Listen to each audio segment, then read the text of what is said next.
নমস্কার, শুভ সন্ধ্যা। 2 ঘন্টা 43 মিনিটের বাজেট বক্তৃতায় দৈর্ঘ্যের দিক থেকে নতুন রেকর্ড তৈরি হলো বটে, কিন্তু দিনের শেষে আমার আপনার প্রাপ্তি কি হলো? আমি জানি এই প্রশ্নটার উত্তরের খোঁজে এই মুহূর্তে আপনারা সবাই চোখ রেখেছেন চ্যানেলে। বহুদিন পর অবশেষে পরিবর্তন হয়েছে কর কাঠামোয়। অবশ্যই কিছুটা কমেছে আয়করের বোঝা। এখানে অবশ্য একটা কিন্তু আছে, নতুন কাঠামোয় আগে সব ছাড় অবশ্য মিলবে না। EPF, gratuity, national pension scheme, শিক্ষার খরচে কর ছাড় বজায় থাকছে নতুন কাঠামোতেও।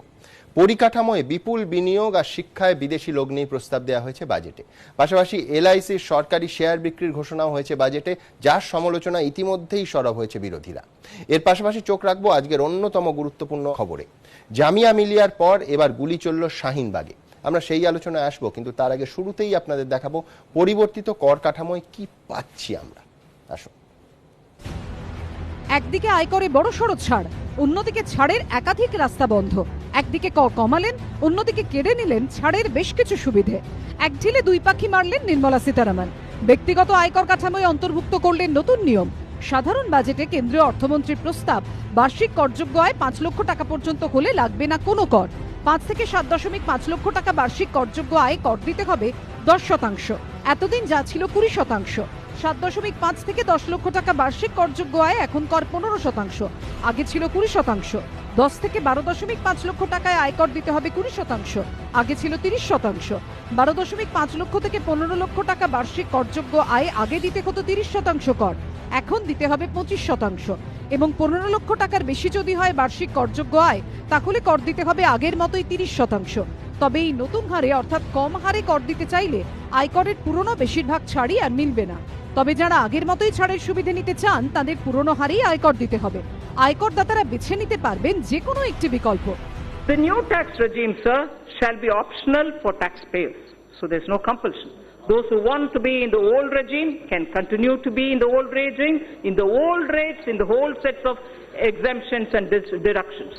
But those who wish to come into the new are welcome to come into the new.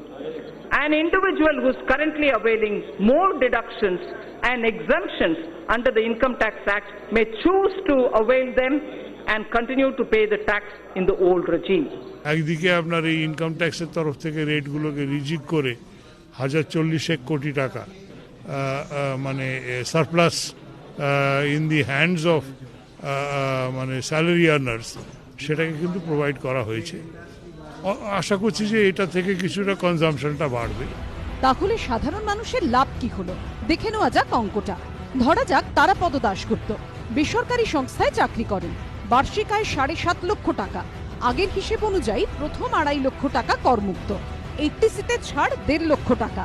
সব বাদ দিয়ে তার বার্ষিক করযোগ্য আয় 3,50,000 টাকা, যার জন্য কর কাঠামোর 2 ধাপের হিসেবে আগে তাকে কর দিতে হতো 32,500 টাকা। বর্তমান কর কাঠামোয় কোনো রকম ছাড় বাদে তাকে কর দিতে হবে 25,000 টাকা, অর্থাৎ তার সাশ্রয় হবে 7,500 টাকা। আরেকটি হিসেব দেখি। ধরা যাক এক ব্যক্তির নাম অনিরুদ্ধ পাল, সল্টলেকের তথ্য প্রযুক্তি সংস্থার পদস্থ চাকুরে। বার্ষিক আয় 10 লক্ষ টাকা। আগের হিসেব অনুযায়ী প্রথম 2.5 লক্ষ টাকা করমুক্ত, 80সিতে ছাড় 1.5 লক্ষ টাকা, অর্থাৎ তার বার্ষিক করযোগ্য আয় দাঁড়ায় 6 লক্ষ টাকা। কর কাঠামোর 3 ধাপের হিসেবে আগে তাকে কর দিতে হতো 82,500 টাকা।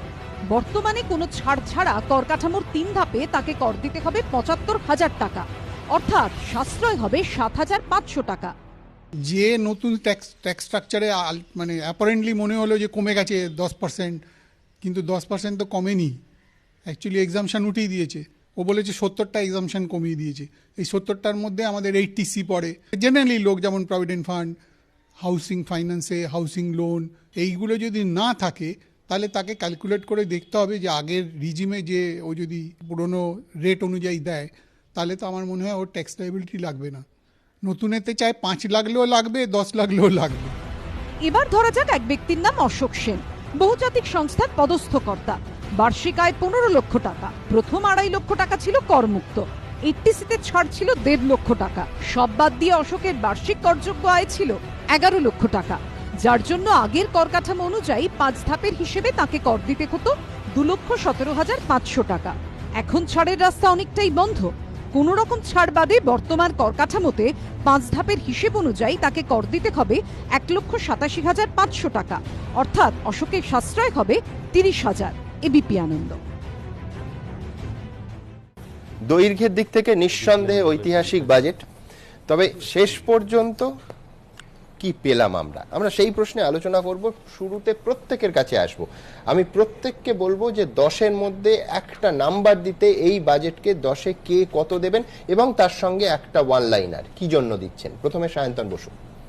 না, আমি তো পরিষ্কার কথা, প্রথম পারলে 10-এ 100, 10-এ 10ই দেবো, কিন্তু ফ্লেক্সিবল বাজেট আছে।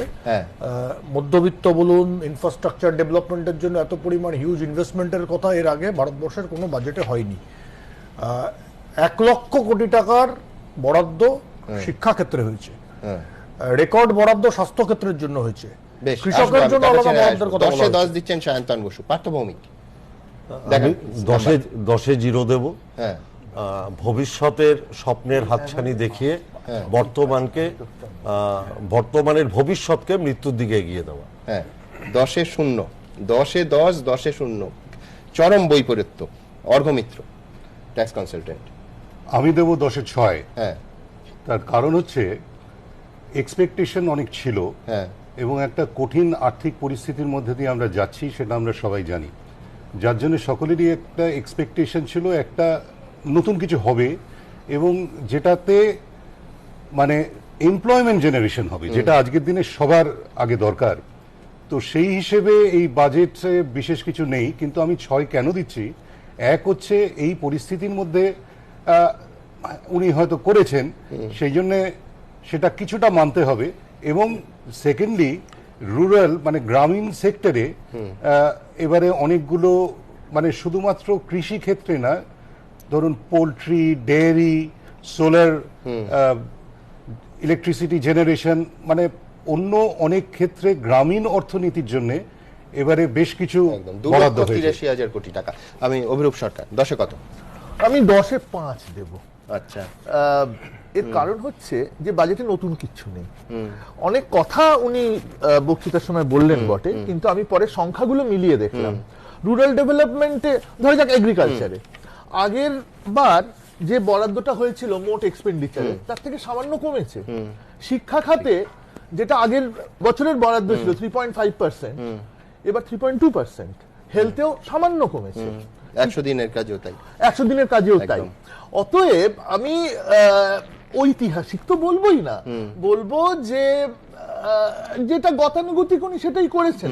আমি বুঝতে পারছি অনেক কনস্ট্যান্ট থাকে, যেমন ইন্টারেস্ট পেমেন্ট আমাদের সিকিভাগ চলে যায়, সেই কনস্ট্যান্টের মধ্যে থেকে উনি যেটুকু পেরেছেন, কিন্তু এটার মধ্যে কোনো ইনোভেশন। আমি ঐতিহাসিক বললাম, দৈর্ঘ্যের দিক থেকে 3.25 ঘন্টার বাজেট ইদানিংকালে আমরা দেখিনি। সুগত মার্জি। আমি 5 দেব।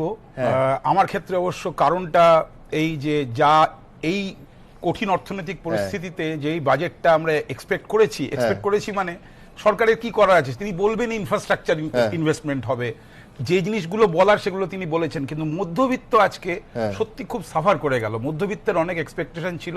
আমরা এখন জানি যেভাবে আয়করটা চেঞ্জ হয়েছে এবং এই ছাড়ের চেঞ্জ এবং এই আয়করের চেঞ্জ, এই দুটো মিলে পরস্পরের ওই এক পকেট থেকে আরেকটা পকেটে লেনা দেনা হয়ে গেল, ফলে কিছু সেরকম হলো না। আমি যে কারণে দুঃখ এবং কষ্ট পেয়েছি অ্যাজ এ মিডল ক্লাস, সেটা হচ্ছে এখন মিডল ক্লাস প্রচন্ড অনিশ্চিত এবং পেনশনভোগী বলুন বা পেনশন যারা ভোগ করেন না, ফিক্সড ইনকামের লোক বলুন, তারা অত্যন্ত এখন ভয়ে আছেন। তাদের সুদ কমে যাচ্ছে, বিভিন্ন ধরনের অনিশ্চয়তা এবং আশঙ্কার মধ্যে তারা আছেন।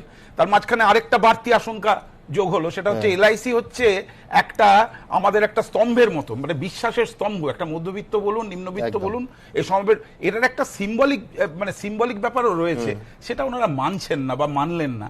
এটা ঠিক হলো না। আমি সেই জন্য আমার মনে হয় যে 5-এর বেশি আমি এটাকে গতানুগতিক বলবো, এবং এক অর্থে এটা ঐতিহাসিক বা খুব ইনোভেটিভ বাজেট নয়। শৈবাল কর। আমি এটা ছড়া বলি। রোদে রাঙা ইটের পাজা, তার উপরে বসলো রাজা, ঠোঙা ভরা বাদাম ভাজা, খাচ্ছে কিন্তু গিলছে না। আমার মনে হচ্ছে উনি অনেক আশা জাগিয়েছেন, কিন্তু অ্যাকচুয়ালি সেটা রিয়েলাইজ হলো না কোনোভাবেই। নম্বর 4। আচ্ছা, আমি অর্ঘ্য মিত্রের কাছে আসবো। অর্ঘ্যবাবু, গত 15 বছর ধরে আমি আপনাকে জিজ্ঞেস করি প্রতিবার যে কর কাঠামো কি তাহলে অপরিবর্তিত রইল? আপনি এরকম মৃদু হেসে বলেন যে হ্যাঁ মোটের ওপর একই থাকলো। এবারে অন্তত সেইটা বলতে হচ্ছে না, কারণ কর কমানো হয়েছে তাই নয়, স্বাধীনতার পর এই প্রথম দুটো কাঠামো, পুরনো এবং নতুন, একদম সমান্তরালভাবে দুটো আছে, করদাতার কাছে অপশান দেওয়া হচ্ছে।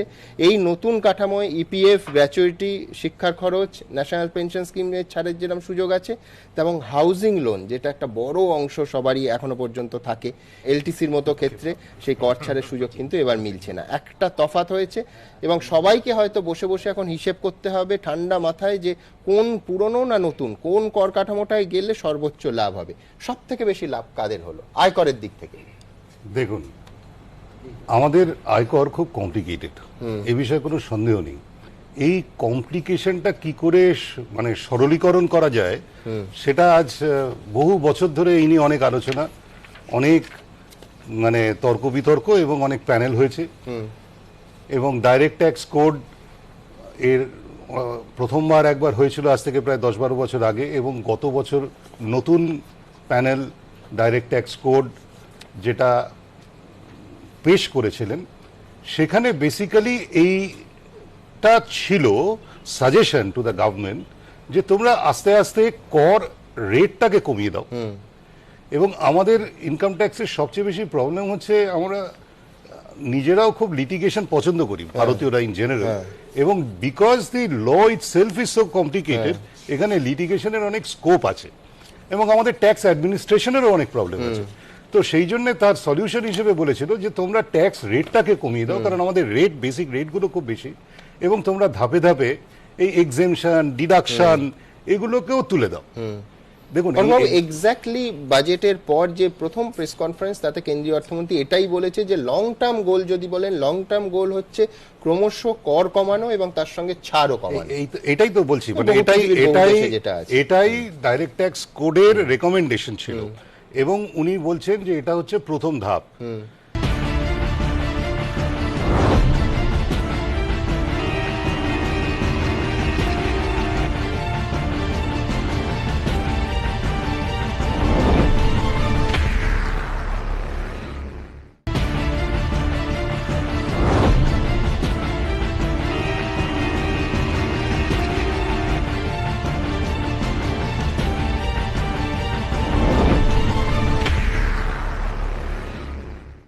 কিন্তু দেখুন, আজকে একটা নতুন জিনিস যদি আসে, আমি আয়করটাকে সরল করছি। এখন প্রথম বছর নিশ্চয়ই একটা সাধারণ মানুষ যারা, উনি বলছেন যে আর কোনো চার্টার্ড অ্যাকাউন্টেন্ট বা লয়ারের দরকার হবে না, আপনারা নিজেদের ট্যাক্স নিজেরাই ফিল আপ করুন।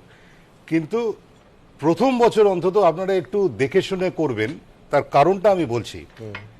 আচ্ছা, আমি বলছি আমার মতে, আমি যেটুকুনি সময় পেয়েছি, আমি একটা মেন্টাল ক্যালকুলেশন করে এতে কার লাভ হবে বা সরকার কাদেরকে টার্গেট করছে যারা এই নতুন এই যে প্রণালীটা সেটার বেনিফিটটা নেবে।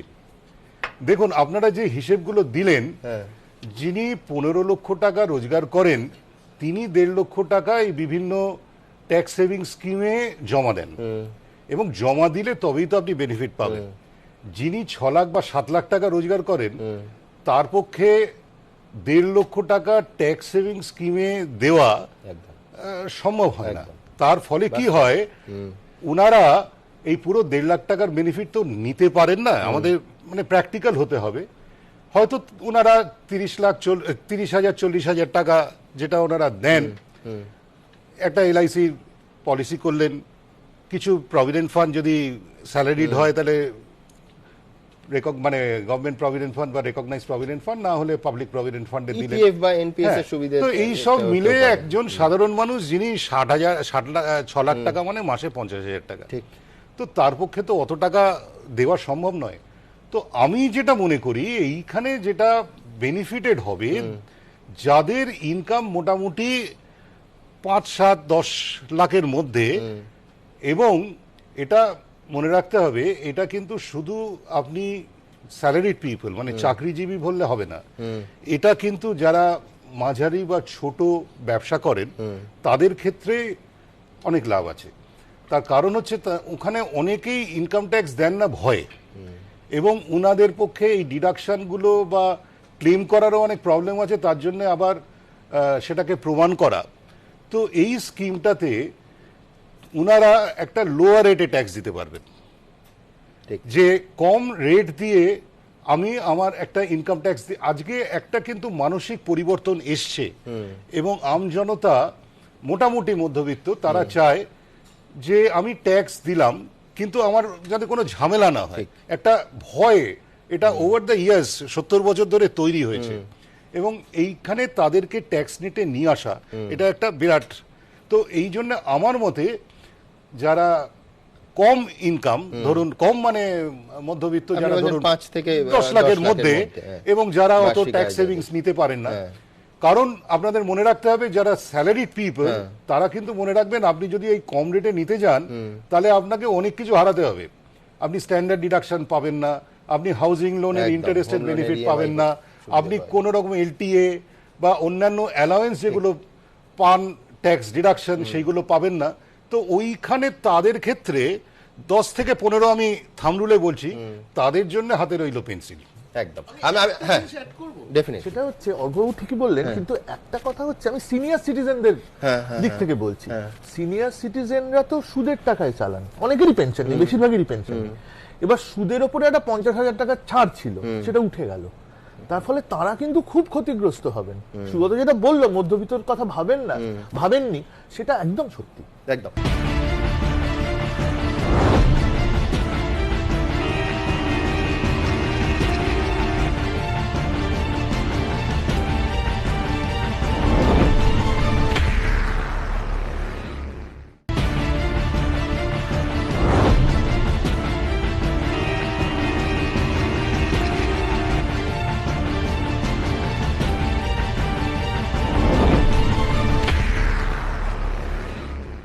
আমি দ্রুত একবার এই হিসেবটা দেখানোর চেষ্টা করব এবং পাশাপাশি আরেকবার বলবো দু রকমের কর কাঠামোই কিন্তু রইল।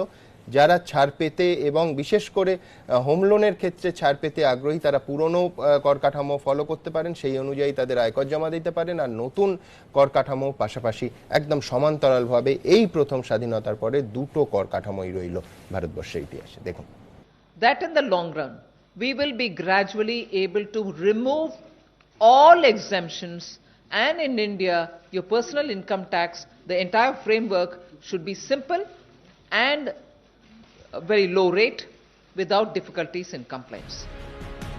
দেশে প্রথমবার দু রকমের আয়কর কাঠামো চালু করলেন অর্থমন্ত্রী নির্মলা সীতারামন। সেই সঙ্গে ভবিষ্যতে কোন পথে হাঁটবেন তারও স্পষ্ট দিশা দিলেন তিনি। দু রকমের আয়কর কাঠামোর মধ্যে আপনি কোনটা বেছে নেবেন সেটা সম্পূর্ণ আপনার সিদ্ধান্ত। আপনি চাইলে পুরনো কাঠামো অনুযায়ী আয়কর দিয়ে যেতে পারেন, সেক্ষেত্রে আপনি সমস্ত রকম কর ছাড়ের সুবিধা আগের মতোই পাবেন। আর নতুন কাঠামোয় আয়কর দিতে চাইলে আপনি আয়করে আগের মতো সব ছাড় পাবেন না, সামান্য কয়েকটি ছাড় পাবেন। নতুন কাঠামো অনুযায়ী আয়করের হারের ছাড় পেতে হলে আপনি এখন থেকে গৃহঋণে আর কর ছাড় পাবেন না। 80C ধারায় বিনিয়োগের ক্ষেত্রেও মিলবে না কোনো আয়কর ছাড়। 80D ধারায় মেডিক্লেম অর্থাৎ স্বাস্থ্য বীমা এবং 80E ধারায় শিক্ষা ঋণের সুদেও কর ছাড়ের দরজা বন্ধ হয়ে গেল। এছাড়া বাড়ি ভাড়া, এলটিসি এবং এলটিএতেও কোনো আয়কর ছাড় মিলবে না নতুন কাঠামোয়। তবে নতুন কাঠামোয় আগের মতোই আয়কর ছাড় মিলবে ইপিএফ, এনপিএস, অবসরকালীন তহবিল, ছুটি বিক্রি, ভিআরএস, বার্ষিক শিক্ষার খরচ, গ্র্যাচুইটিতে। মানুষের হাতে কোনো অপশন ছিল না, এখন মানুষের কাছে নতুন একটা অপশন চলে আসলো যে যার যেটাই সুবিধা সে সেটাই যেতে পারেন। এটার দিকে আমি বলবো এটা ঠিক আছে আর কি। আজকে যে ট্যাক্স স্ট্রাকচারটা আছে সেটা 10, 15, 20, 25 এবং 30% বিভিন্ন স্ল্যাবে করেছে, কিন্তু আমার কাছে মনে হচ্ছিল যে হয়তো আমি 3 লাখের ওপর থেকে একটা 5% রেখে বাকিটা একটা 10%, 15%, 20% হাইয়েস্ট ট্যাক্স ব্র্যাকেট 20% রাখতাম। সেটাতে আমার মনে হয় অল সেক্টরস থ্রু আউট লোকে বেনিফিটেড হতো। অর্থনৈতিক বিশেষজ্ঞরা অবশ্য বলছেন যে কোনো নিয়ম প্রথম চালু হলে একটু জটিল লাগে, পরে ধীরে ধীরে সব ঠিক হয়ে যায়। ওয়ার্ল্ড ইকোনমিটাও যেভাবে নিচে নামছে, এই রকম সিচুয়েশনে ট্যাক্স বাড়েনি, সেটা আমার মনে হয় একটা জায়গা বলা যাবে যে এটা ঠিক আছে। দ্বিতীয়ত হলো যে কোনো প্রসেসই যখন চেঞ্জ হয় তখন মনে হয় এটা একটা কমপ্লিকেটেড প্রসেস আসছে, কিছুদিন প্র্যাকটিস করার পরে হয়তো এটা ঠিক হয়ে যাবে। যদিও মোদী সরকারের এবারের বাজেট পেশ হতেই শেয়ার বাজারে ধস নেমেছে। এদিন বাজার বন্ধ হওয়ার সময় সেন্সেক্স 987 পয়েন্ট এবং নিফটি 373 পয়েন্ট পড়েছে, যার ফলে একদিনে বিনিয়োগকারীদের প্রায় 4 লক্ষ কোটি টাকা জলে চলে গিয়েছে। এবিপি আনন্দ। সুগতদা, একদম একটা কয়েনে যদি আনি তাহলে কর ছাঁটলেন, ছাড় কাটলেন, এরকম যদি হয়, একই সঙ্গে কেন্দ্রীয় অর্থমন্ত্রী এটা বলছেন যে সরকারের এই নতুন ব্যবস্থার জন্য রাজস্ব ক্ষতি হচ্ছে 40,000 কোটি টাকা। একটা উদাহরণ দিয়েছেন তার বাজেট বক্তৃতায়, সেটা হচ্ছে ধরা যাক কারুর আয় হচ্ছে বার্ষিক 15 লক্ষ টাকা, তাকে পুরনো কর কাঠামোয় এতদিন কর দিতে হতো 2,73,000 টাকা। এবার নতুন কর কাঠামোয় তার কর দিতে হবে অনেকটা কমে, প্রায় 78,000 টাকা কমে 1,95,000 টাকা। এই উদাহরণটা যদি আমি এইভাবে রাখি যে ধরুন 1.5 লক্ষ টাকা যদি আগের সিস্টেমে তিনি ছাড়ও পাচ্ছেন, সেখানে ধরুন ওই 30 থেকে 45,000 টাকা কমছে, তাতেও কিন্তু নতুন সিস্টেমে এই যে ভদ্রলোকের আয় 15 লক্ষ টাকা বার্ষিক, তার ক্ষেত্রে লাভ হচ্ছে, মানবেন এই হিসেবে? অ্যাকচুয়ালি এই বিষয়ে তোমরা যেটা দেখিয়েছো সেটা তো দুটো এক্সাম্পল দিয়ে, আর অর্ঘবাবু যেটা বলেছেন সেটা হচ্ছে যে বেসিক্যালি একটা লেভেল অফ ইনকাম অবধি নিশ্চয়ই কিছু বেনিফিট যারা অ্যাকচুয়ালি ওই পুরো এক্সামশনটা নিতে পারে না বা ইত্যাদি, তাদের ক্ষেত্রে তো হবেই, সেগুলোতে প্রশ্ন না। প্রশ্নর যেটা দাঁড়াচ্ছে সেটা হচ্ছে যে এই ধরনের এই এক্সটেন্ট অফ রিফর্মের জন্য যেটা পুরো যে চাঙ্কটা ট্যাক্স দেয়, সেই পুরো যে ট্যাক্স যারা দেয় তাদের কোন বেনিফিটের ফলে তারা এক্সট্রা খরচা করবে, কারণ এখন ইকোনমির যে অবস্থা তাতে কিন্তু এগ্রিগেট এক্সপেন্ডিচার তো হ্যাজ টু ইনক্রিজ। এটা তো কোনো মানে এমনি কারণে কিন্তু স্টক মার্কেট নোজ ডাইভ করে না, একটা কোনো কারণ থাকে যে এগ্রিগেট কনজাম্পশন এক্সপেন্ডিচার বা এগ্রিগেট ডিমান্ডের ইম্প্যাক্টটা কি হবে। যেটা হয়েছে সেটা লুকস ভেরি প্রোগ্রেসিভ, কারণ যে রঘুবাবু বললেন যে অ্যাকচুয়ালি কম ইনকামের লোকেরা তো বেনিফিট পাচ্ছে। আচ্ছা, দ্বিতীয়ত হচ্ছে যে পয়েন্টটা উনি বলছেন বারে বারে যে এক্সাম্পশন কমিয়ে দাও, এক্সাম্পশন কমিয়ে দাও, ট্যাক্সও কমিয়ে দাও। অ্যাকচুয়ালি রিফর্ম মানে আমরা জানি 10 রকমের নিয়ম থাকা উচিত নয়, কিন্তু তার জন্য একটা ব্রড বেস ট্যাক্স রিফর্ম দরকার। যে লোকগুলো 90% ট্যাক্স রেভিনিউ দিচ্ছে সরকারকে, তাদের তুমি একটা ট্যাক্সের কোনো বেনিফিট দিলে না, তুমি একটা মার্জিনাল লোকদের ট্যাক্সের বেনিফিট দিচ্ছ, নিয়ে বলছো এটা আমার রিফর্ম হচ্ছে। This is very wrong. তুমি যে লোকটা 90% রেভিনিউ যেখান থেকে আসে যাদের কাছ থেকে, তোমাকে তাদের বেনিফিট দিতে হবে। আর তাদের তুমি যদি বেনিফিট না দাও, এই লোকগুলি তো স্পেন্ড করবে কোথায়? আর দ্বিতীয়ত হচ্ছে যে আমরা সবাই জানি যে এটা নতুন কিছু নয়, এটা ইকোনমিক্সের পুরনো ল যে এক্সাম্পশন 500টা থাকা উচিত নয়, but we also know there has to be an equivalence. আজকে যদি আমি বলি যে আমার সব এক্সাম্পশন চলে যাবে, তাহলে আমাকে ট্যাক্সের জন্য এমন ট্যাক্স কমাতে হবে আমার জন্য যাতে করে ওই নেট বেনিফিটটা আমার লস না হয়। আমি যদি দেখাতে পারি যে তুমি আমার ট্যাক্স কমাচ্ছ না, কিন্তু তুমি এক্সাম্পশন কমিয়েই যাচ্ছ, you are increasing my tax rate, so you have to be very careful about that. এটা কিন্তু অত সোজা ব্যাপার নয়, এবং এই কারণেই আমি বলবো যে এগ্রিগেট ইটস এ রিপল, মানে একটা বিরাট সমুদ্রের মধ্যে একটা যদি ছোট্ট একটা ওয়েভ আসে, সেটা তো খুব বিরাট কিছু ইম্প্যাক্ট করবে না। সেই অর্থেই আমি বলবো যে এটা রিফর্মের দিকে it sounds like a reform, but it will never have a significant impact, যেটা এই মুহূর্তে আমাদের দরকার। আমি যদি অর্থমন্ত্রীর পাল্টা যুক্তিটা ধরি যে আমি কর ছাড়টা দিচ্ছি, একটা 30% বা 25% টাকা বেশি হাতে আসবে, সেই মানুষটা বাজারে গিয়ে আরো বেশি খরচ করবে, যেটা আমার এইবার প্রশ্নটা হচ্ছে যে তাহলে যেটা হবে সেটা হচ্ছে যে অ্যাকচুয়ালি যে খরচা করার প্রবণতাটা কি, এরকম কি কোনো হোয়াইট পেপার আছে গভর্নমেন্টে যে খরচা করার প্রবণতা কোথায় বেশি এবং সেটা ডিস্ট্রিবিউশনের সঙ্গে কি কাজ করে? খুব ভালো যদি রিসার্চ না হয়, তাহলে এটার সমস্ত আর্গুমেন্ট কিন্তু উল্টো দিকে যায়। সেই জন্য গভর্নমেন্ট হ্যাজ টু প্রুভ যে অ্যাকচুয়ালি এটাতে আমি বড়লোকদের মানে রিলেটিভলি, কারণ অ্যাকচুয়ালি যারা পেনশন পান না এমন মিডল অর্ডার সরকারি কর্মচারী, তাদের তো সুদ কমতে কমতে এমন একটা জায়গায় গেছে যে তারা তো প্রচন্ড আশঙ্কিত, তাহলে তাদের consumption expenditure is not important. সুতরাং এটা তো বুঝতে হবে যে we are in a recession like situation, সেখানে তো আমার একটু এই ধরনের এস্টিমেট গুলো দরকার না, শুধু কেন নোজ ডাইভ করবে সেন্সেক্স, তার একটা কারণ আছে। আর একটা কথা আছে যেটা সুগত বলছে যে কনজাম্পশন নাও বাড়তে পারে, তার একটা কারণ হচ্ছে এখানে বেসিক্যালি সেভিংসটাকে ডিসকারেজ করা হচ্ছে। আগে সেভিংসে কিছু কর ছাড় পাওয়া যেত, এখন সেটা দেওয়া হচ্ছে না। এবার সেভিংস কি শুধুমাত্র কর ছাড় পাওয়ার জন্য লোকে করে? লোকে তো ভবিষ্যতের জন্য করে, একদম তো করতেই হবে। তার ফলে হঠাৎ কনজাম্পশন কেন বাড়ে? আমি এই সামাজিক সুরক্ষার দিকে আসবো, তার আগে আরেকটা গুরুত্বপূর্ণ অংশ আছে, সেটা হচ্ছে গৃহঋণ। প্রত্যেকে গৃহঋণের ক্ষেত্রে কিন্তু একটা এই যে ইএমআই প্রতি মাসের বেতন থেকে কাটা হয়, আলাদা করে সরিয়ে রাখা হয়, তার পেছনে একটা ভাবনা কিন্তু কাজ করে, অবশ্যই এটার থেকে আয়করের ছাড় পাওয়া যাবে। নতুন ব্যবস্থায় কিন্তু সেই সুযোগ নেই, তবে চাইলে কেউ পুরনো ব্যবস্থা আয়কর দিতে পারবেন, তিনি এই গৃহঋণে কর ছাড়ের সুযোগটা অবশ্য পাবেন। কিন্তু পাশাপাশি সমান্তরালভাবে দুটো ব্যবস্থা, নতুন ক্ষেত্রে গৃহঋণে কর ছাড়ের কোনো সুযোগ রইল না। দেখুন, ছোট হোক বা বড়, নিজের একটা বাড়ির স্বপ্ন সকলেরই থাকে। ঋণ নিয়েই সেই স্বপ্ন পূরণের লক্ষ্যে ঝাঁপান মধ্যবিত্ত, তাতে নিজের সম্পদ তৈরি হয়। আবার এতদিন গৃহঋণের জন্য আয়করেও ছাড় মিলত, কিন্তু এখন থেকে নতুন কাঠামো অনুযায়ী আয়করের বাড়তি ছাড় পেতে হলে আর গৃহঋণের জন্য কোনো আয়কর ছাড় মিলবে না।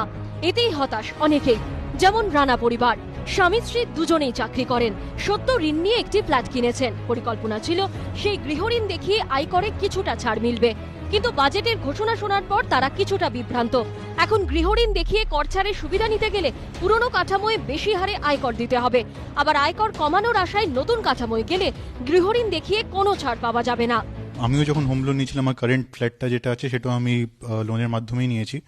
তো 20 ইয়ার্সের loan I had planned for the future, যে ট্যাক্স সেভিং হবে প্রত্যেক বছর 2 লাখের স্ল্যাবে, অথবা ভবিষ্যতে সেটা বাড়তেও পারে। বাট হঠাৎ করে সেটাকে একদম বাদ দিয়ে দেওয়াতে আমার মনে হয় যে একটুখানি লোকসানই কমন ম্যানের হতে পারে। সরকার আসলে মানে এরম ভাবে প্রত্যেকবার করে প্ল্যান চেঞ্জ করলে, মানে আমরাও তো একটা প্ল্যান ধরে এগোচ্ছি, তো সেরম ভাবে মানে অসুবিধা হয়ে যাচ্ছে। কারণ কি লোন নিচ্ছে বা যেটাই হোক, প্রত্যেকটা একটা স্কিমে ভাগ করা, যেটা হলে মানে সেখান থেকে বাঁচবে কিছু, মানে তাড়াতাড়ি করে যদি চেঞ্জ করে সরকার এরম ভাবে স্কিম বা প্ল্যান, তো সেটা প্রত্যেকের ক্ষেত্রে এটা অসুবিধাজনক। আবাসন শিল্প এমনিতেই ধুঁকছে, ফ্ল্যাট কেনা বেচা অনেক কমে গেছে, তার উপর বোধের উপর বিস্ফোরণ মতো এবার নতুন আয়কর কাঠামোয় গৃহঋণের ক্ষেত্রে কোনো ছাড় পাওয়া যাবে না। এতেই উদ্বিগ্ন আবাসন শিল্পের সঙ্গে জড়িত ব্যক্তিরা। আমরা আরও ভেবেছি কি আরও রিয়েলিটি সেক্টরকে আরও সাপোর্ট করবে in terms of capital gain বেশি দেওয়ার, আর কোনো টাইম পিরিয়ড বাড়ানো, আর ইন্টারেস্ট রেট ঘটানো, যেটা home finance, construction finance restructuring allow করছে না যে আরবিআই। তো এটা রিস্ট্রাকচারিং অ্যালাউ করা উচিত, যেভাবে লোক প্রজেক্ট শেষ করতে পারে যেটা আটকে আছে, কারণ স্লোডাউন ইন ইকোনমি। এটা আমরা ভেবেছি পড়া উচিত। এদিকে বাজেট শেষ হতে না হতে শুরু হয়ে গিয়েছে রাজনৈতিক তরজা। বিরোধীদের বারবার প্রশ্ন, বাজেটের দিশা কোথায়? রাষ্ট্রায়ত্ত সংস্থা কেন বিক্রি করা হচ্ছে? চাকরির সুযোগ কোথায় তৈরি করা হলো? मेन इशू आज हिंदुस्तान के सामने रोजगार और जो इकोनॉमी की हालत है, उसके लिए कोई सेंट्रल स्ट्रेटेजिक आइडिया नहीं था। उन्होंने कहा कि हम इनकम टैक्स कोड को सिंप्लीफाई करेंगे और कॉम्प्लिकेट कर दिया, एक और ऑप्शन दे दिया, तो बड़ी कंफ्यूजन में है। शायद हिस्ट्री में सबसे लंबा बजट था, मगर उसमें कुछ था नहीं, खोखला था। Just before the budget, the Indian economy was in ICU. After the budget, from ICU, the budget has now sent the Indian economy's gloom and doom into absolutely clearly the ventilator. পাল্টা সীতারামনের বাজেটের মধ্য দিয়ে আগামী দিনে বিনিয়োগ এবং কর্মসংস্থানের জোয়ার আসবে বলেই মত নরেন্দ্র মোদীর। रोजगार के प्रमुख क्षेत्र होते हैं एग्रीकल्चर, इंफ्रास्ट्रक्चर, टेक्सटाइल और टेक्नोलॉजी। एम्प्लॉयमेंट जनरेशन को बढ़ाने के लिए इन चारों पर इस बजट में बहुत जोर दिया गया है। সব মিলিয়ে বাজেট ঘিরে মধ্যবিত্তের আশা আশঙ্কার মধ্যে রাজনৈতিক তরজাও তুঙ্গে। সঞ্চয় মিত্র, অরিত্রিক ভট্টাচার্যের রিপোর্ট, এবিপি আনন্দ।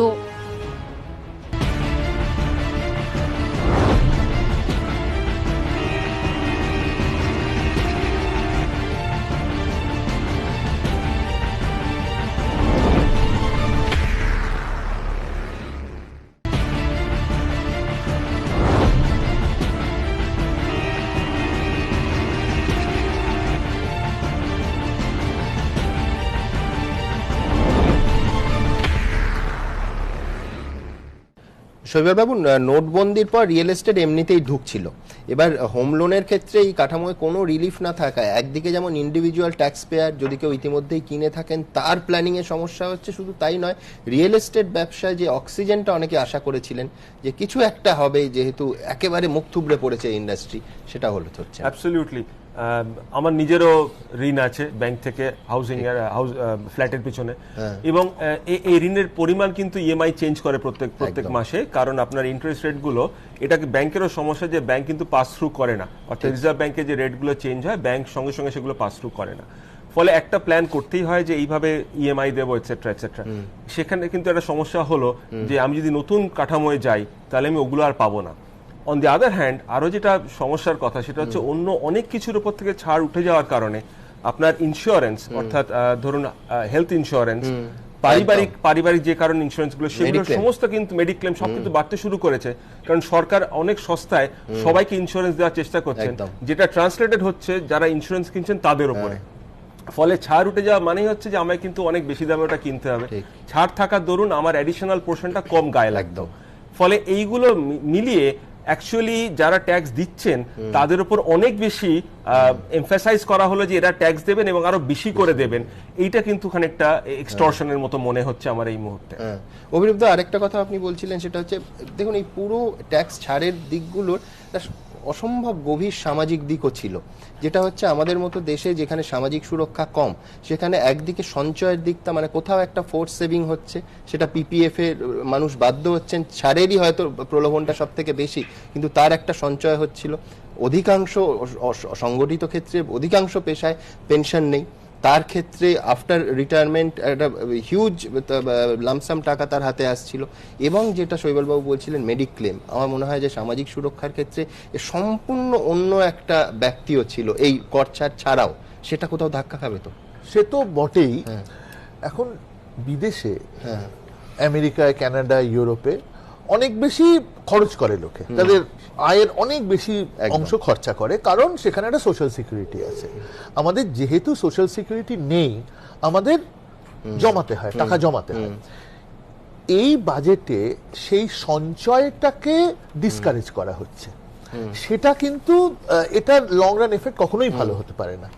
একই সঙ্গে সামাজিক সেক্টর যেটা সোশ্যাল সেক্টর, সেখানে কিন্তু বরাদ্দ খুব বেশি বাড়েনি।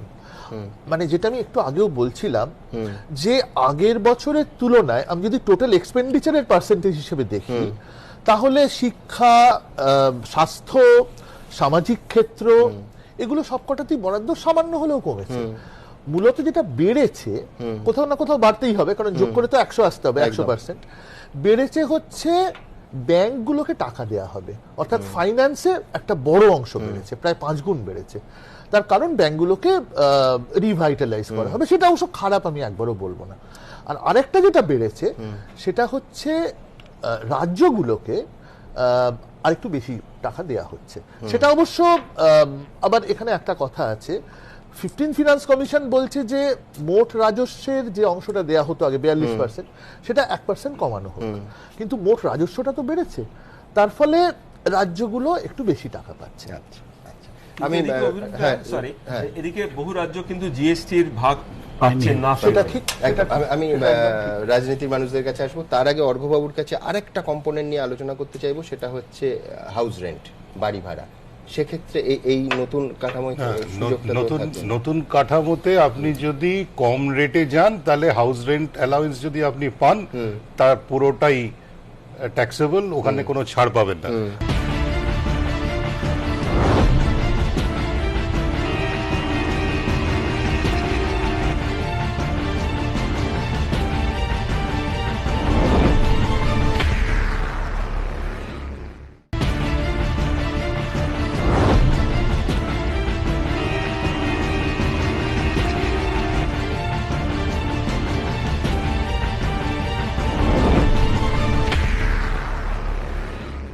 আচ্ছা, এখানে আমি একটা বলছি, আমরা যে বলছি কি ছাড়গুলো পাবে না নতুন কম রেটে যদি যাই, আমি যতদূর দেখেছি আমার মনে হচ্ছে একটা ছাড় আপনি পাবেন, যে এনপিএস, ন্যাশনাল পেনশন স্কিম, একদম ন্যাশনাল পেনশন স্কিমে 50,000 টাকা করে যদি জমা দেন, সেটা কিন্তু নতুন এই কম রেটে যদি আপনি যান, তাহলে ওই 50,000 টাকা ছাড়টা আপনি পাবেন একদম। হ্যাঁ, আর আরেকটা পিএফ আছে, এনপিএস আছে না, ওগুলো হচ্ছে যখন আপনি যখন লামসাম পাচ্ছেন, আর এটা হচ্ছে রেকারিং যে বছরে বছরে 50 দিচ্ছেন, যেমন গ্র্যাচুইটি আপনি যখন লামসাম পাচ্ছেন তখন আপনি ওই 20 লাখ টাকা অবধি পাবেন, কিন্তু রেকারিং আপনি বছর বছর 50,000 টাকা অবধি পাবেন। আর আমি একটা জিনিস ছোট্ট করে বলতে চাই যে আমি যেটুকুনি দেখলাম এই এখন তো অটো এবং রিয়েল এস্টেট এটা তো একটা সব সেক্টরেরই খারাপ, কিন্তু এই দুটো বিশেষভাবে রিয়েল এস্টেটে আমি আমার যা বন্ধু বান্ধব আছে আলোচনা করছিলাম, রিয়েল এস্টেটের তো নর্মাল যে টেকনিক্যাল ইস্যুগুলো আছে আমি সেদিকে আলোচনা করছি না, কিন্তু ইনকাম ট্যাক্সের একটা স্পেসিফিক সেকশন একটা ধারার জন্য আরো এটা বিক্রি হচ্ছে না। সেটা কি, যে একটা প্রভিশন আছে সেকশন 50C বলে ইনকাম ট্যাক্স অ্যাক্টে, সেখানে বলছে আপনি যে দামে ট্রানজ্যাকশনটা হচ্ছে আর যেটা যে স্ট্যাম্প ডিউটি রেট মানে গভর্নমেন্টের যে অ্যাসেস ভ্যালু, আপনার যদি 5% এতদিন ছিল, যদি ডিফারেন্স হয় তাহলে যেটা বেশি একদম, হ্যাঁ, তার মানে অ্যাসেস ভ্যালুটা বেশি। এখন কি হচ্ছে, এখন যেহেতু লাস্ট 2 বছর মানে অর্থনীতির অবস্থা খুব খারাপ, মার্কেট রেট প্রচন্ড পড়ে গেছে, একদম 1 কোটি টাকার ফ্ল্যাট আজকে আপনি 80 লক্ষ টাকা পেলে আপনি খুব ভাগ্যবান, 70-75-এর বেশি উঠছে না, কিন্তু আপনার স্ট্যাম্প ডিউটি ভ্যালুটা সেই অনুপাতে হচ্ছে না। এখন হচ্ছে কি, আপনার স্ট্যাম্প ডিউটি ভ্যালুটা হয়তো কমে 95 লাখ হয়েছে, whereas আপনি 75, and it's a fact, মার্কেটে আপনি পাবেন না। এই যে 20 লাখ টাকা এর উপরে আপনাকে অ্যাডিশনাল ট্যাক্স দিতে হবে, যে কিনছে তার উপরে তাকেও আবার এই 20 লাখের উপর অ্যাডিশনাল ট্যাক্স দিতে হবে। এইবারে প্রচন্ড এটা চাপ দেওয়া হয়েছিল সরকারকে যে এই জিনিসটা দেখতে, এর জন্য আরো বিক্রি হচ্ছে না। তো ওই যে 5% ডিফারেন্স ছিল ওটাকে উনি 10% করেছেন, তাতে আমার মনে হয় না কোনো সুরাহা হবে। আচ্ছা, আমি এলআইসি একেবারে সরাসরি বাজেট বক্তৃতায় এলআইসিতে সরকার তার শেয়ার বিক্রি করবে, বিলগ্নীকরণের প্রস্তাব একেবারে সরাসরি বাজেট বক্তৃতায় উল্লেখ করেছেন কেন্দ্রীয় অর্থমন্ত্রী। আমি দেখাবো, তারপর অবশ্যই রাজনৈতিক বিতর্কে আসবো। দেখুন, ইতিমধ্যে একাধিক রাষ্ট্রায়ত্ত সংস্থার শেয়ার বিক্রির সিদ্ধান্ত নিয়েছে মোদী সরকার। এবার সেই তালিকায় যুক্ত হলো দেশের একমাত্র রাষ্ট্রায়ত্ত বীমা সংস্থা এলআইসি। বাজেটে এই সংস্থার বিলগ্নীকরণের ঘোষণা করলেন কেন্দ্রীয় অর্থমন্ত্রী। তহবিল সংগ্রহের জন্য বাজারে ইনিশিয়াল পাবলিক অফারিং এর মাধ্যমে এলআইসির শেয়ার ছাড়া হবে বলে জানিয়েছেন তিনি। The government now proposed to sell a part of its holding in the LIC by way of initial public offer. পরিসংখ্যান বলছে 2019-20 অর্থবর্ষের প্রথমার্ধে সংস্থার অনুৎপাদক সম্পদের অঙ্ক 30,000 কোটি টাকায় পৌঁছেছে, যা মোট পুঁজির প্রায় 6.1%। গত 5 বছরে এলআইসির অনুৎপাদক সম্পদ বেড়ে দ্বিগুণ হয়েছে। উদ্বেগের এই আবহেই দেশের একমাত্র রাষ্ট্রায়ত্ত বীমা সংস্থা এলআইসি বিলগ্নীকরণের পথে হাঁটল মোদী সরকার। গভর্নমেন্ট জিনিস যেটা আমাদের সেফটি হয়, ওটা যদি বিক্রি করে দেয় ন্যাচারালি আমাদের কাছে একটা আতঙ্কের প্রশ্নই এসে যায়। ছেলে মেয়ে আমি করে গেলাম, ওগুলো এখন যদি বেসরকারিকরণ হয় ওরা সেটাকে কতটা ফলো করবে প্রশ্ন এসে যাচ্ছে। বাজেট প্রস্তাবে রাষ্ট্রায়ত্ত জীবন বীমা কর্পোরেশনের শেয়ার বিলগ্নীকরণের প্রস্তাব তিনি করেছেন, যার আমরা তীব্র বিরোধিতা করছি।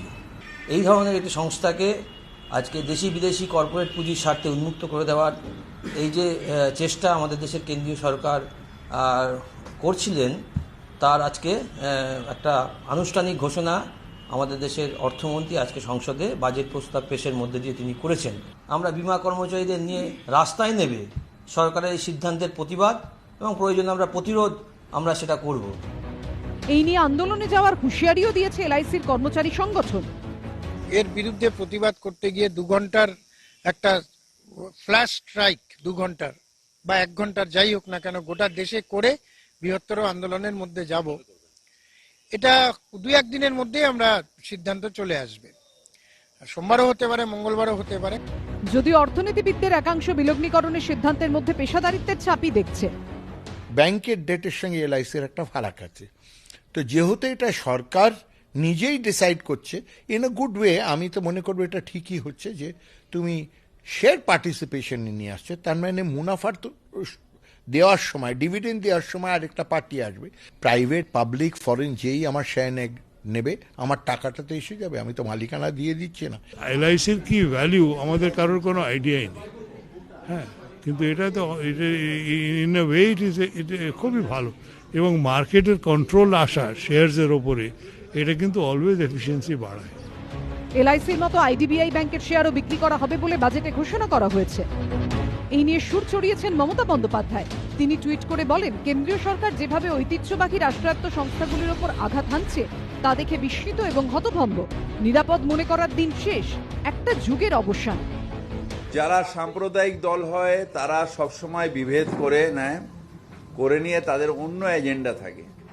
মুখে বলে দেশভক্তি, আসলে দেশ বেচার কাজে তারা থাকে।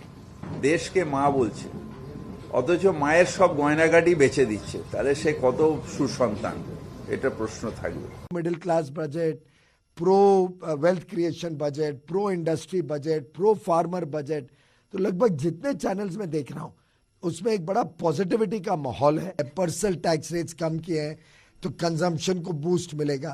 ये सब अल्टीमेटली तो अनएम्प्लॉयमेंट और एम्प्लॉयमेंट के विषय को ही परिप्रेक्ष्य को बदलते हैं। চলতি অর্থবর্ষে রাষ্ট্রায়ত্ত সংস্থার শেয়ার বিক্রির মধ্যে দিয়ে 1,05,000 কোটি টাকা তোলার লক্ষ্যমাত্রা নিয়েছে মোদী সরকার। তার অঙ্গ হিসেবে ইতিমধ্যে এয়ার ইন্ডিয়ার 100% শেয়ার বিক্রির কথা জানানো হয়েছে। এর পাশাপাশি Bharat petroleum, shipping corporation, container corporation, লিপকোর মতো সংস্থারও শেয়ার বিক্রির সিদ্ধান্ত নেওয়া হয়েছে। অনির্বাণ বিশ্বাসের রিপোর্ট, এবিপি আনন্দ। আমি সায়ন্তন বাবুর কাছে আসবো। সায়ন্তন বাবু, একটা তো খানিকক্ষণ আগে বিশেষজ্ঞরা বলছেন যে এলআইসি মানেই হচ্ছে একটা সরকারি সুরক্ষা, যুগ যুগ ধরে মানুষের বিশ্বাস, এবং সেই বিশ্বাসটা সরকারের অংশীদারিত্বের জন্যই এসেছে, সেখানেই মানুষের কনফিডেন্সটা সেটা ধাক্কা খাওয়া। এবং আরেকটা বিরোধীরা বলছেন সেটা হচ্ছে সরকারের এই বাজেটে আয়ের কোনো দিশা নেই, আয়ের একটাই দিশা কি, বিলগ্নীকরণ। সেই জন্যই ভারত পেট্রোলিয়াম, সেই জন্যই এলআইসি, সেই জন্যই আইডিবিআই ব্যাংক। বিলগ্নীকরণ থেকে টাকা আসবে সরকারের হিসেবেটাই, মানবেন? আমি 1 মিনিট সময় নেব আপনার প্রশ্নের উত্তর দেওয়ার আগে।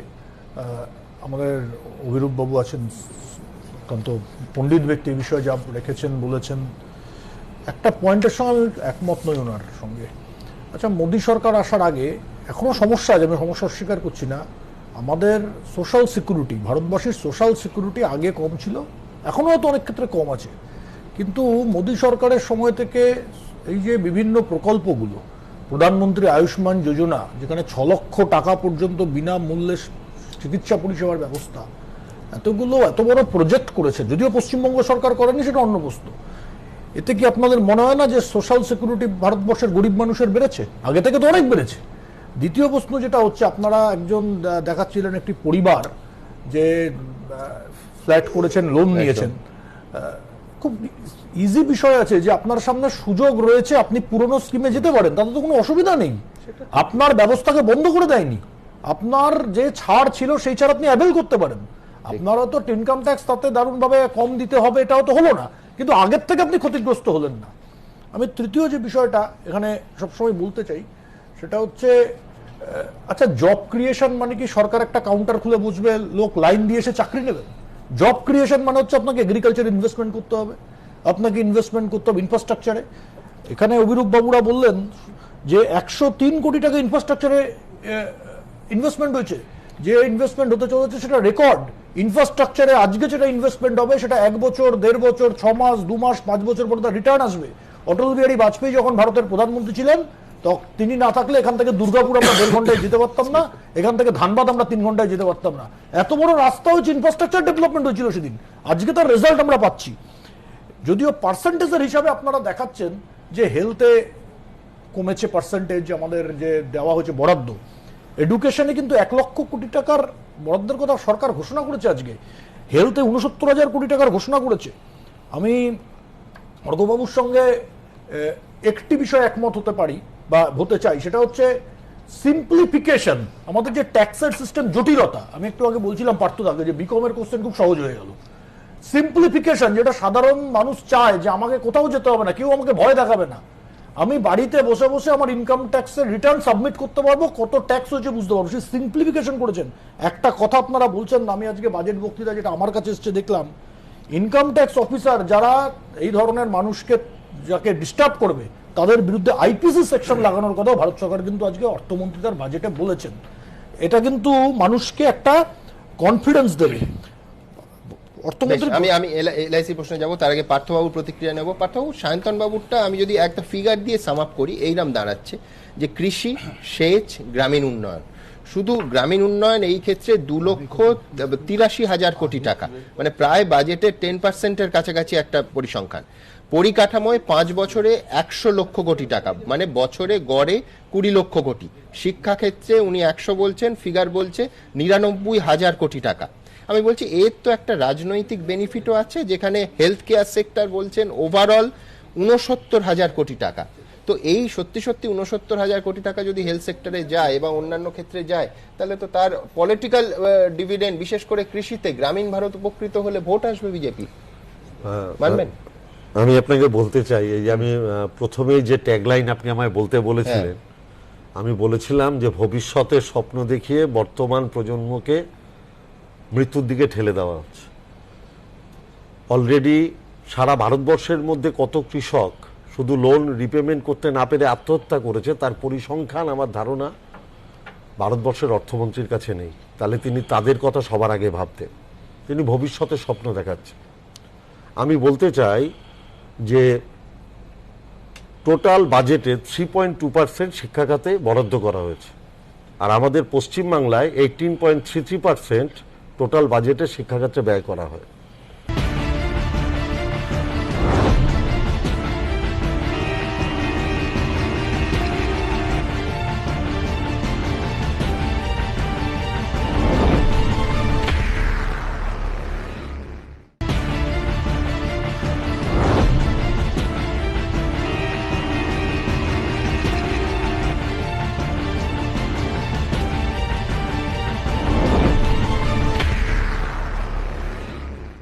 উনি আয়ুষ্মানের কথা বলছেন, তার থেকে আমাদের পশ্চিমবাংলায় স্বাস্থ্যসাথী মানুষের অনেক বেশি কাজে, প্রয়োজনে এবং উপকারে লাগে।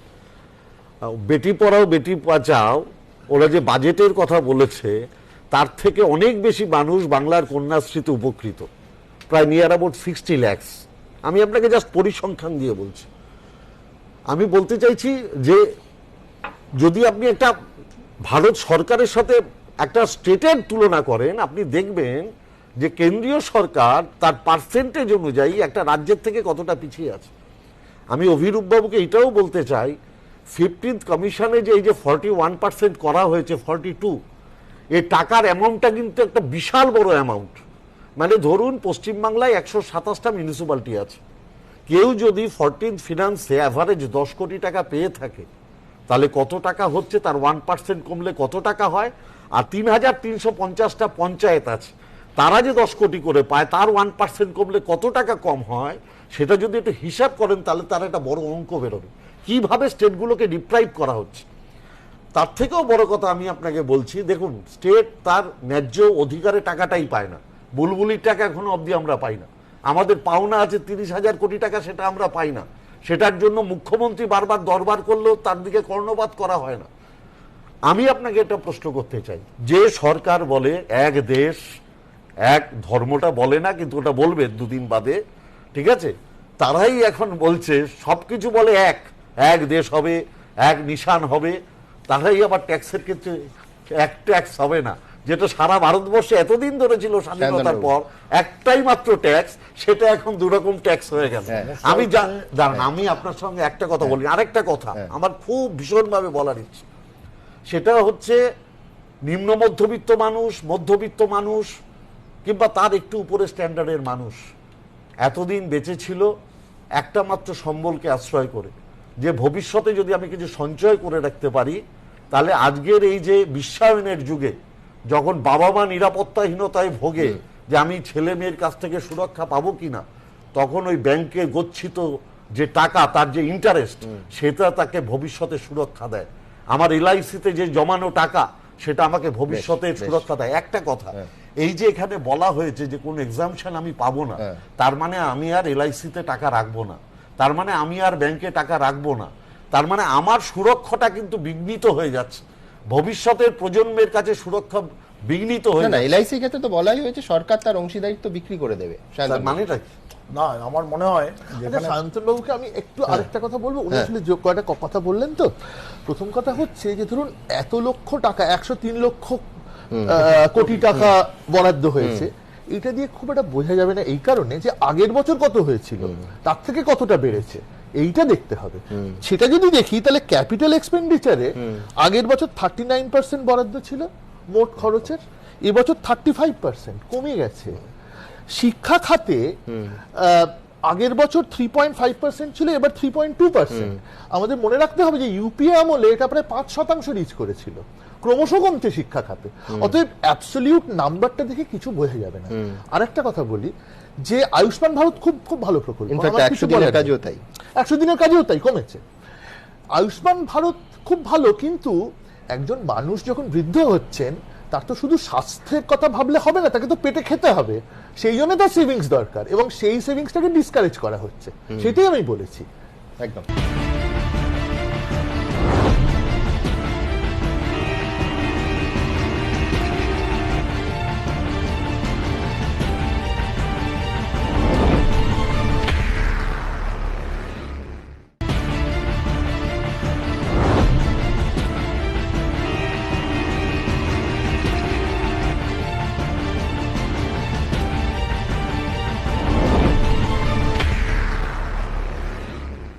আমি সায়ন্তনবাবুর উত্তরে আসবো, কিন্তু তার আগে দ্রুত আপনাদের দেখাবো যে একটা হোয়াটসঅ্যাপ মেসেজ কিছুদিন আগে গোটা দেশে অসম্ভবভাবে ভাইরাল হলো।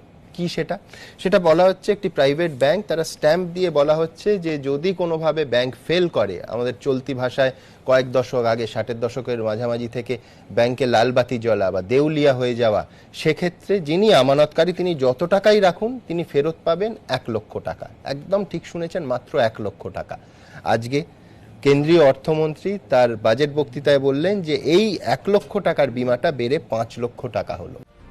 ব্যাংকে জমা টাকার বিমা 5 গুণ বাড়ালো মোদী সরকার। 1 লক্ষ টাকা থেকে বাড়িয়ে তা করা হলো 5 লক্ষ টাকা।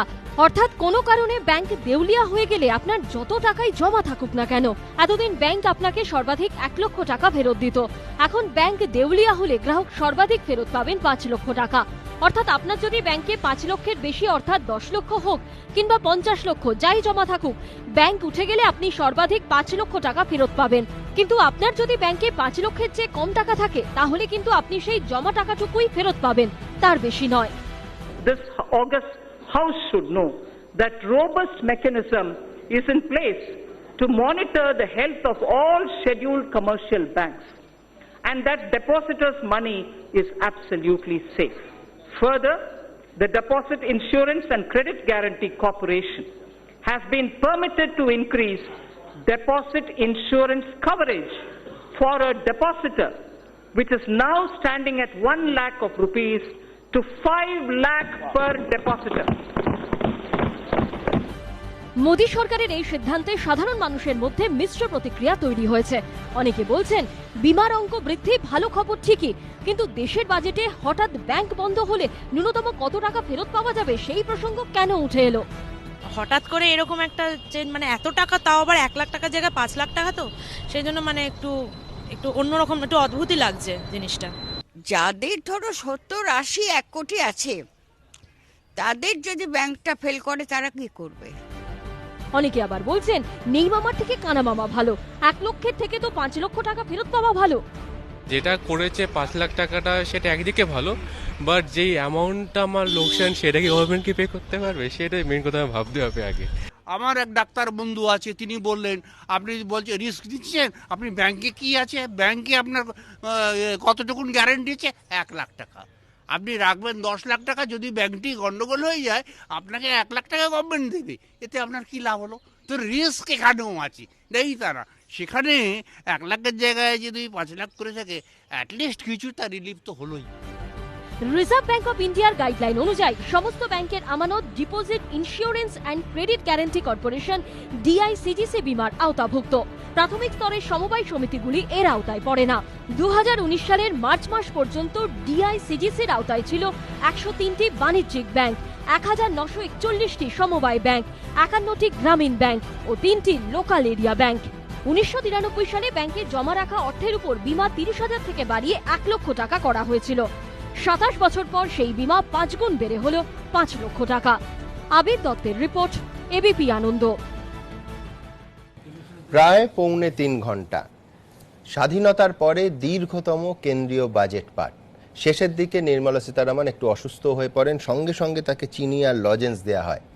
এর আগে অরুণ জেটলি তিনি 2 ঘন্টা 17 মিনিট বাজেট বক্তৃতা করেছিলেন, আর বাজপেয়ী জামানা কেন্দ্রীয় অর্থমন্ত্রী যশবন্ত সিং তিনিও দীর্ঘতম বাজেট পড়েছিলেন, তবে সমস্ত রেকর্ড আজ ভেঙে দিলেন নির্মলা সীতারামন। দেখুন, To achieve the twin objectives of giving impetus to the domestic industry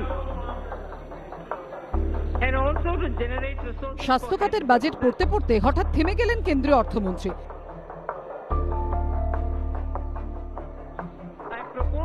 ততক্ষণে প্রায় 160 মিনিট বাজেট পড়া হয়ে গিয়েছে, কিন্তু দেখা গেল অর্থমন্ত্রী ঘামছেন, মুখ মুছছেন, চশমাটাও খুলে ফেললেন। প্রায় সঙ্গে সঙ্গে অকালি দলের সাংসদ হরসিমরত কৌর পৌঁছন নির্মলা সীতারামনের পাশে, হাতে lozenges.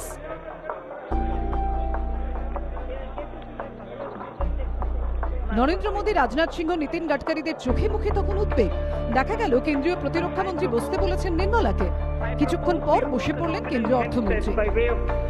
Duty of customs on the import of medical equipment. So I think I will lay the rest of the pages, sir. Please consider as read. Thank you.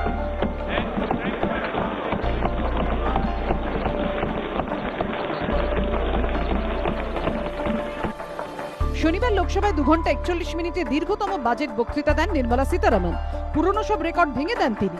এর আগে 2 ঘন্টা 17 মিনিট বাজেট বক্তৃতা দিয়েছিলেন সীতারামনের পূর্বসূরি অরুণ জেটলি। এর আগে এদিন সীতারামন যখন থামেন তখনও দুপাতা পড়া বাকি ছিল। সূত্রের খবর, 60 বছরের নির্মলা সীতারামনের রক্তচাপ জনিত সমস্যা রয়েছে। এদিন সে কারণেই দীর্ঘ সময় ধরে দাঁড়িয়ে বাজেট পড়তে পড়তে তিনি অসুস্থ বোধ করতে থাকেন। তাকে চিনি দেওয়া হয়, কেউ এনে দেন লজেন্স। শেষ পর্যন্ত নিজের আসনে বসে পড়েন Nirmala.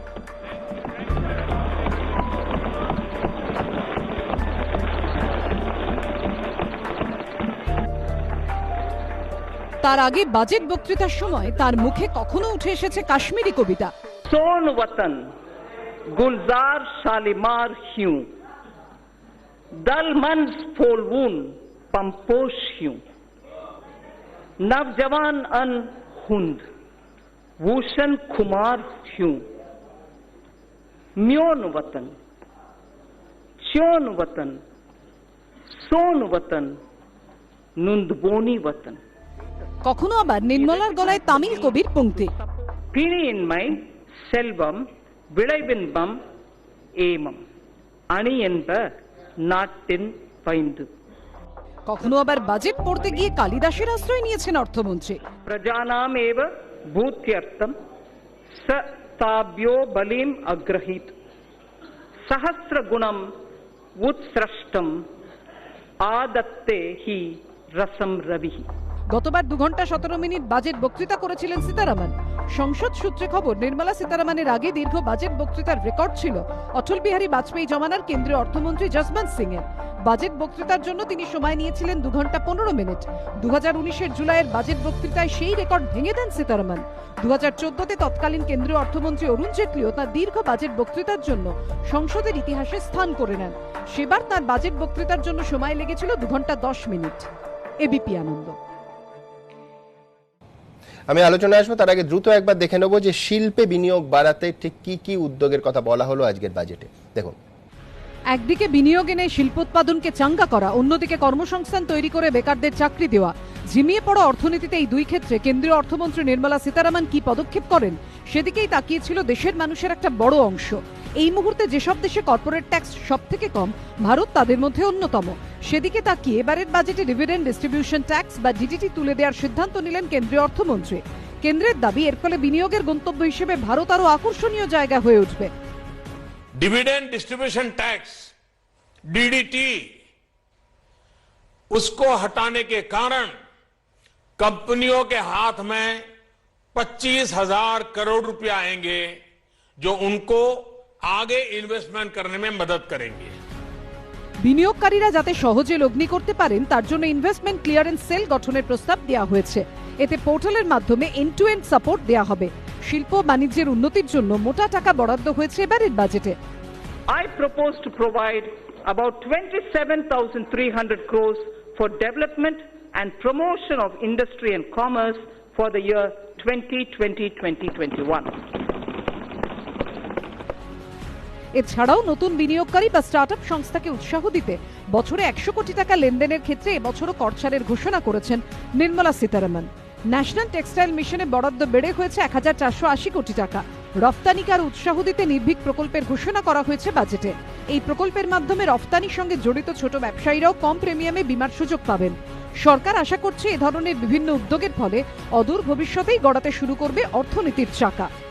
We have estimated nominal growth of GDP for the year 2020-21 on the basis of trends available at 10%. কিন্তু এই বাজেট খুশি করতে পারেনি বিরোধীদের। এবারে খুব কায়দা করে ফিগার্সগুলো গতবারে 2019-20তে কি হয়েছিল, কতটা ছিল, সেটাকে 2021 বলা হয়নি। কেন ফিগার্সগুলো বলা হয়নি? কারণ সংখ্যাগুলো খুব একটা ভালো নয়, ডিপ্রেসিভ। ওপরতলার 100টা কোম্পানি, সবচেয়ে বড় বড় যারা কোম্পানি মনোপলিস, তাদের লাভ ছাড়া এমনকি বড় বড় কোম্পানিও যারা ওই 100 কোম্পানির বাইরে আছে তাদের কিন্তু লাভের খাতাও দেখা যাচ্ছে না। বাজেট ঘোষণায় আর্থিক ঝিমুনি কাটবে, নতুন কর্মসংস্থান তৈরি হবে, চাহিদা বাড়বে, উৎপাদনে গতি আসবে, উত্তর মিলবে ভবিষ্যতেই। এবিপি আনন্দ। শিল্পে গতি আসবে সুগতদা, যখন এই 3.25 ঘন্টার বাজেট শেষ হচ্ছে তখন শেয়ার মার্কেট প্রায় 1000 সূচক পড়ে গেছে, 1000 পয়েন্ট নিচে। অ্যাকচুয়ালি শিল্প কেন থমকে আছে সেটার কারণ কিন্তু আজকে সর্বজনবিদিত। সেটা হচ্ছে শিল্পে বিনিয়োগ হচ্ছে না। আর বিনিয়োগ কেন হচ্ছে না সেটার কারণও কিন্তু খুব বেশি ইকোনমিক্স জানার দরকার নেই। সেটা হচ্ছে তারা ভবিষ্যতে চাহিদার সেরকম আলো দেখছেন না।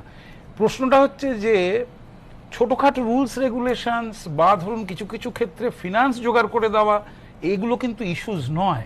ইস্যুটা হচ্ছে যে একটা 1 লক্ষে খুব বড় করে একটা ডিম্যান্ড যদি না বাড়ানো যায় তাহলে পারসেপশনটা হচ্ছে না আর কি।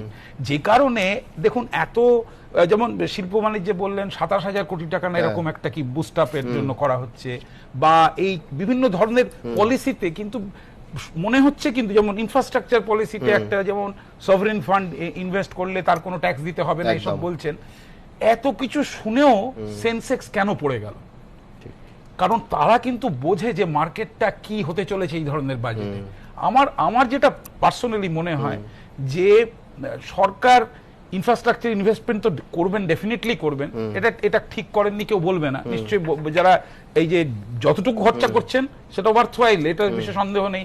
6000 কিলোমিটার রাস্তা আরো এক্সট্রা তৈরি হবে বলেছেন, এগুলো ইম্পর্টেন্ট, সবকিছু বুঝতে পারি।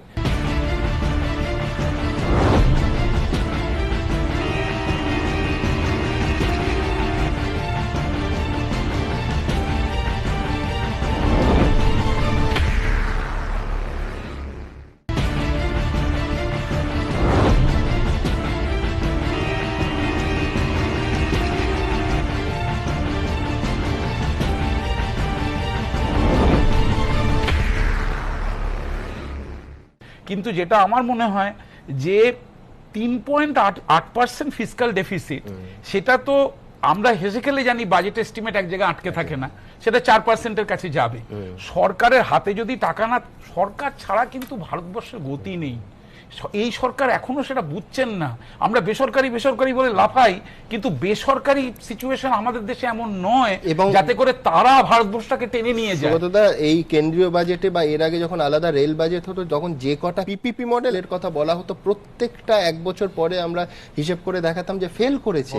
যেখানে ব্যবসা নেই সেখানে কেউ জনকল্যাণ করতে প্রাইভেট বডি আসে না। আমার মনে হয় যে সরকার ইনভেস্টমেন্ট করবেন এবং সরকার যতটা সম্ভব নিজের এক্সপেন্ডিচার কমিয়ে, এবং যারা দুবেলার খরচা করতে চায় সেই মধ্যবিত্তকে কিছু সারপ্লাস দিতে হবে পকেটে। সে অলরেডি ভয় পেয়ে সিবিয়ে যাচ্ছে গর্তের মধ্যে, এবং সেটা শুধু কিন্তু ফিনান্সিয়াল সেক্টরের ভয় নয়, মধ্যবিত্ত অনেক ব্যাপারে আমরা তো আজকে সেসব নিয়ে আলোচনা করলামই না, কিন্তু আশঙ্কা অনিশ্চয়তা তো অনেক দিক দিয়ে আসছে। মধ্যবিত্ত এই সময় খরচা করতে চায় না। অভিরুদ্ধা যেটা বলছে বারে বারে যে প্রিকশনারি সেভিংস, যেখানে সামাজিক সুরক্ষা তো ভালো নয় সেখানে লোকে প্রিকশনারি সেভিংস করে, আর মানুষ তখন খরচা করতে চায় না। মানুষ চায় কি, হয়তো এটা একটা কিছু অনিশ্চিত ব্যাপার, আমি কিছু সেভ করে রাখি। এই যে সেভিং এর সঙ্গে একটা অদ্ভুত আনসার্টেনিটি যোগ আছে, এইটাকে ব্রেক করতে না পারলে, যেখানে মানুষ তো ভরসা করতে পারবেন না সরকারের কাছে, মানুষ ভয় পেয়ে যাবেন, এর থেকে কি আমরা এই বাজেটে কিছু বেরোতে পারলাম?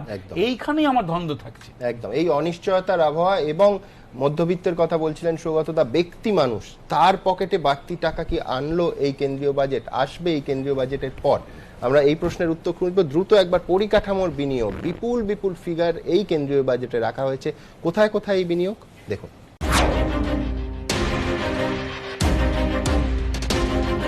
I had launched the National Infrastructure Pipeline on 31st December 2019 of 103 lakh crore worth projects.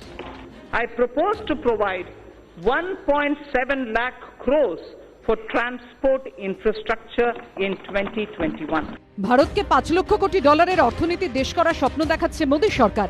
শনিবার দ্বিতীয় মোদী সরকারের প্রথম বাজেটে সেই কথা শোনা গিয়েছে কেন্দ্রীয় অর্থমন্ত্রীর গলাতেও। কিন্তু সেই লক্ষ্যে পৌঁছতে গেলে শিল্পোৎপাদন ছাড়া যে গতি নেই তা ভালোভাবেই জানান মোদী সহ নির্মলারা। আর শিল্প টানতে গেলে চাই বিশ্বমানের পরিকাঠামো। আর তাই প্রত্যাশা মতো পরিকাঠামো উন্নয়নে আগামী 5 বছরে বিপুল টাকা বরাদ্দ করার প্রস্তাব দিলেন কেন্দ্রীয় অর্থমন্ত্রী। এর মধ্যে রয়েছে 6000 কিলোমিটার নতুন হাইওয়ে তৈরি, 2000 কিলোমিটার স্ট্র্যাটেজিক হাইওয়ে নির্মাণ, 2023-এর মধ্যে দিল্লি মুম্বাই হাইওয়ে তৈরি, 2024-এর মধ্যে দেশে 100টি বিমানবন্দর তৈরির মতো প্রস্তাব। এর পাশাপাশি এদিন বাজেট পেশের সময় নির্মলা সীতারামনের গলায় বারবার উঠে এসেছে পাবলিক প্রাইভেট পার্টনারশিপ বা পিপিপি মডেলের কথা। তা সে মেডিকেল কলেজ, স্মার্ট সিটি তৈরি হোক বা rail station. It is therefore proposed to set up a viability gap funding window for setting up hospitals in PPP mode. I have provided for the health sector about 69,000 crores, 4 station redevelopment projects and operation of 150 passenger trains would be done through PPP mode. গ্রামীণ অর্থনীতি তাকে গড়ে তোলা, bakery তার কিছুটা সুরাহা করা, কোথায় মূল্যবৃদ্ধি তার সুরাহা, তার কোনো ইঙ্গিত আছে? এটা একটা পিপিপি মোডের বাজেট। এদিনের বাজেটে রেলের পরিকাঠামো বৃদ্ধিতেও জোর দিয়েছেন কেন্দ্রীয় অর্থমন্ত্রী। Setting up a large solar power capacity alongside the rail tracks on the land owned by railways. A proposal is under consideration. High-speed train between Mumbai and Ahmedabad would be actively pursued. পরিকাঠামোর পর এদিনের বাজেটে সবচেয়ে বেশি গুরুত্ব আরোপ করা হয়েছে কৃষিকাজ ও গ্রামীণ এলাকার উন্নয়নের ওপর। 16টি অ্যাকশন পয়েন্টের কথা বলেন কেন্দ্রীয় অর্থমন্ত্রী। Our government is committed to the goal of doubling farmers' incomes by 2022. 2020-21 অর্থবর্ষে কৃষি ও সেচের ক্ষেত্রে 2,83,000 কোটি টাকা বরাদ্দের প্রস্তাব দেওয়া হয়েছে। গ্রামীণ উন্নয়নে বরাদ্দের প্রস্তাব করা হয়েছে 3 লক্ষ কোটি টাকা। এছাড়াও জলকষ্ট রয়েছে এমন 100টি জেলাকে চিহ্নিত করার প্রস্তাব রয়েছে বাজেটে। দেশের 20 লক্ষ কৃষককে সৌরচালিত পাম্পসেট দেওয়ার ঘোষণা করা হয়েছে। পাশাপাশি ফসল পরিবহনের ক্ষেত্রে রেল ও বিমানের ব্যবহারের প্রস্তাব দেন Nirmala. For perishables inclusive of milk, meat and fish, the Indian Railways will set up a Kisan Rail through PPP arrangements, not just trains. Krishi Udan will be launched by the Ministry of Civil Aviation on international and national routes. যদিও এই নিয়ে শুরু হয়েছে শাসক বিরোধী চর্চা। এবারে budget দেখি সবই 2025 সালের পর হবে, 2030 সাল সব লং টার্ম। এখন কি হবে? তো স্বাভাবিক গোটা বাজেটে কি হলো, একটা মানে একঘেয়েমি, কোনো রকম दिशा देखते पेलाम ना। किसानों के लिए भी, लाइव स्टॉक किसानों के लिए जो पशुधन रखते, व्यापारियों के लिए, सारे सेक्टर को उसी अनुसार से किया गया है जो प्रधानमंत्री का एक सूत्र है, सबका साथ, सबका विकास, सबका विश्वास। পরিকাঠামো থেকে কৃষি বাজেটে গালভরা প্রতিশ্রুতি থাকলেও টাকা আসবে কোথা থেকে, এই নিয়ে প্রশ্ন রয়েছে। এই যে কথাগুলো বলা হচ্ছে এগুলো ভারতবর্ষের সঙ্গে একেবারেই সাদৃশ্যপূর্ণ নয়। আমি প্লেনে করে রপ্তানি করব, ট্রেনে করে শহরে নিয়ে আসবো। তুমি এয়ার ইন্ডিয়া বিক্রি করতে চাইছো, তুমি প্লেনটা পাবে কোথায়? তুমি ট্রেন প্রাইভেটাইজ করছো, তুমি ট্রেনটা পাবে কোথায়? ফলে আমার মনে হচ্ছে একেবারেই মানে পাইপ ড্রিম। এগ্রিকালচারের ক্ষেত্রে ডাবলিং ফার্মার্স ইনকাম, দুটো জিনিসকে ওতপ্রোতভাবে জড়িয়ে দেওয়া হয়েছে। সেটা খুব মস্ত বড় জায়গা। এই যে ধরুন এদের যে ইনসেন্টিভাইজ করা হচ্ছে গ্রিডগুলো বসানোর জন্য, এটা কিন্তু শুধু তাদের ইনকাম বলেও নয়, এটা তার চেয়েও বড় জায়গা। এটা সাস্টেনেবল ডেভেলপমেন্ট ফাইন্যান্সিং এর একটা মস্ত বড় জায়গা হয়ে দাঁড়াচ্ছে। বাজেট আসে, বাজেট যায়, কিন্তু কৃষকদের অবস্থার উন্নতি হয় কই? আগামী দিনে কি ছবিটা আদৌ বদলাবে? উত্তর দেবে সময়। কৃষ্ণেন্দু অধিকারী ও সমীরণ পালের রিপোর্ট, এবিপি আনন্দ।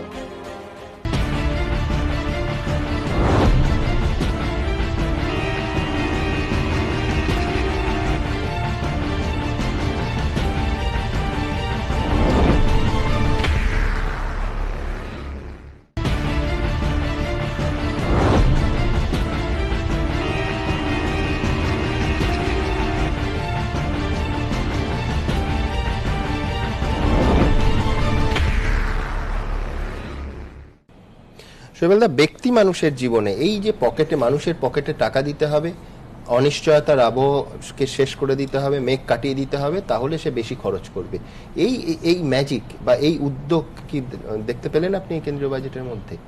এটা ঠিক করা যেত বা কারেক্টিভ মেকানিজম হতো যদি তাদের আপনি লং টার্ম স্থায়ী চাকরির বন্দোবস্ত করতে পারেন। আপনি শিল্প উৎপাদনের কথা বলছিলেন, সরকারি পরিসংখ্যান বলছে 45 বছরের সবথেকে নিম্নে। হ্যাঁ, অবভিয়াসলি সর্বনিম্ন।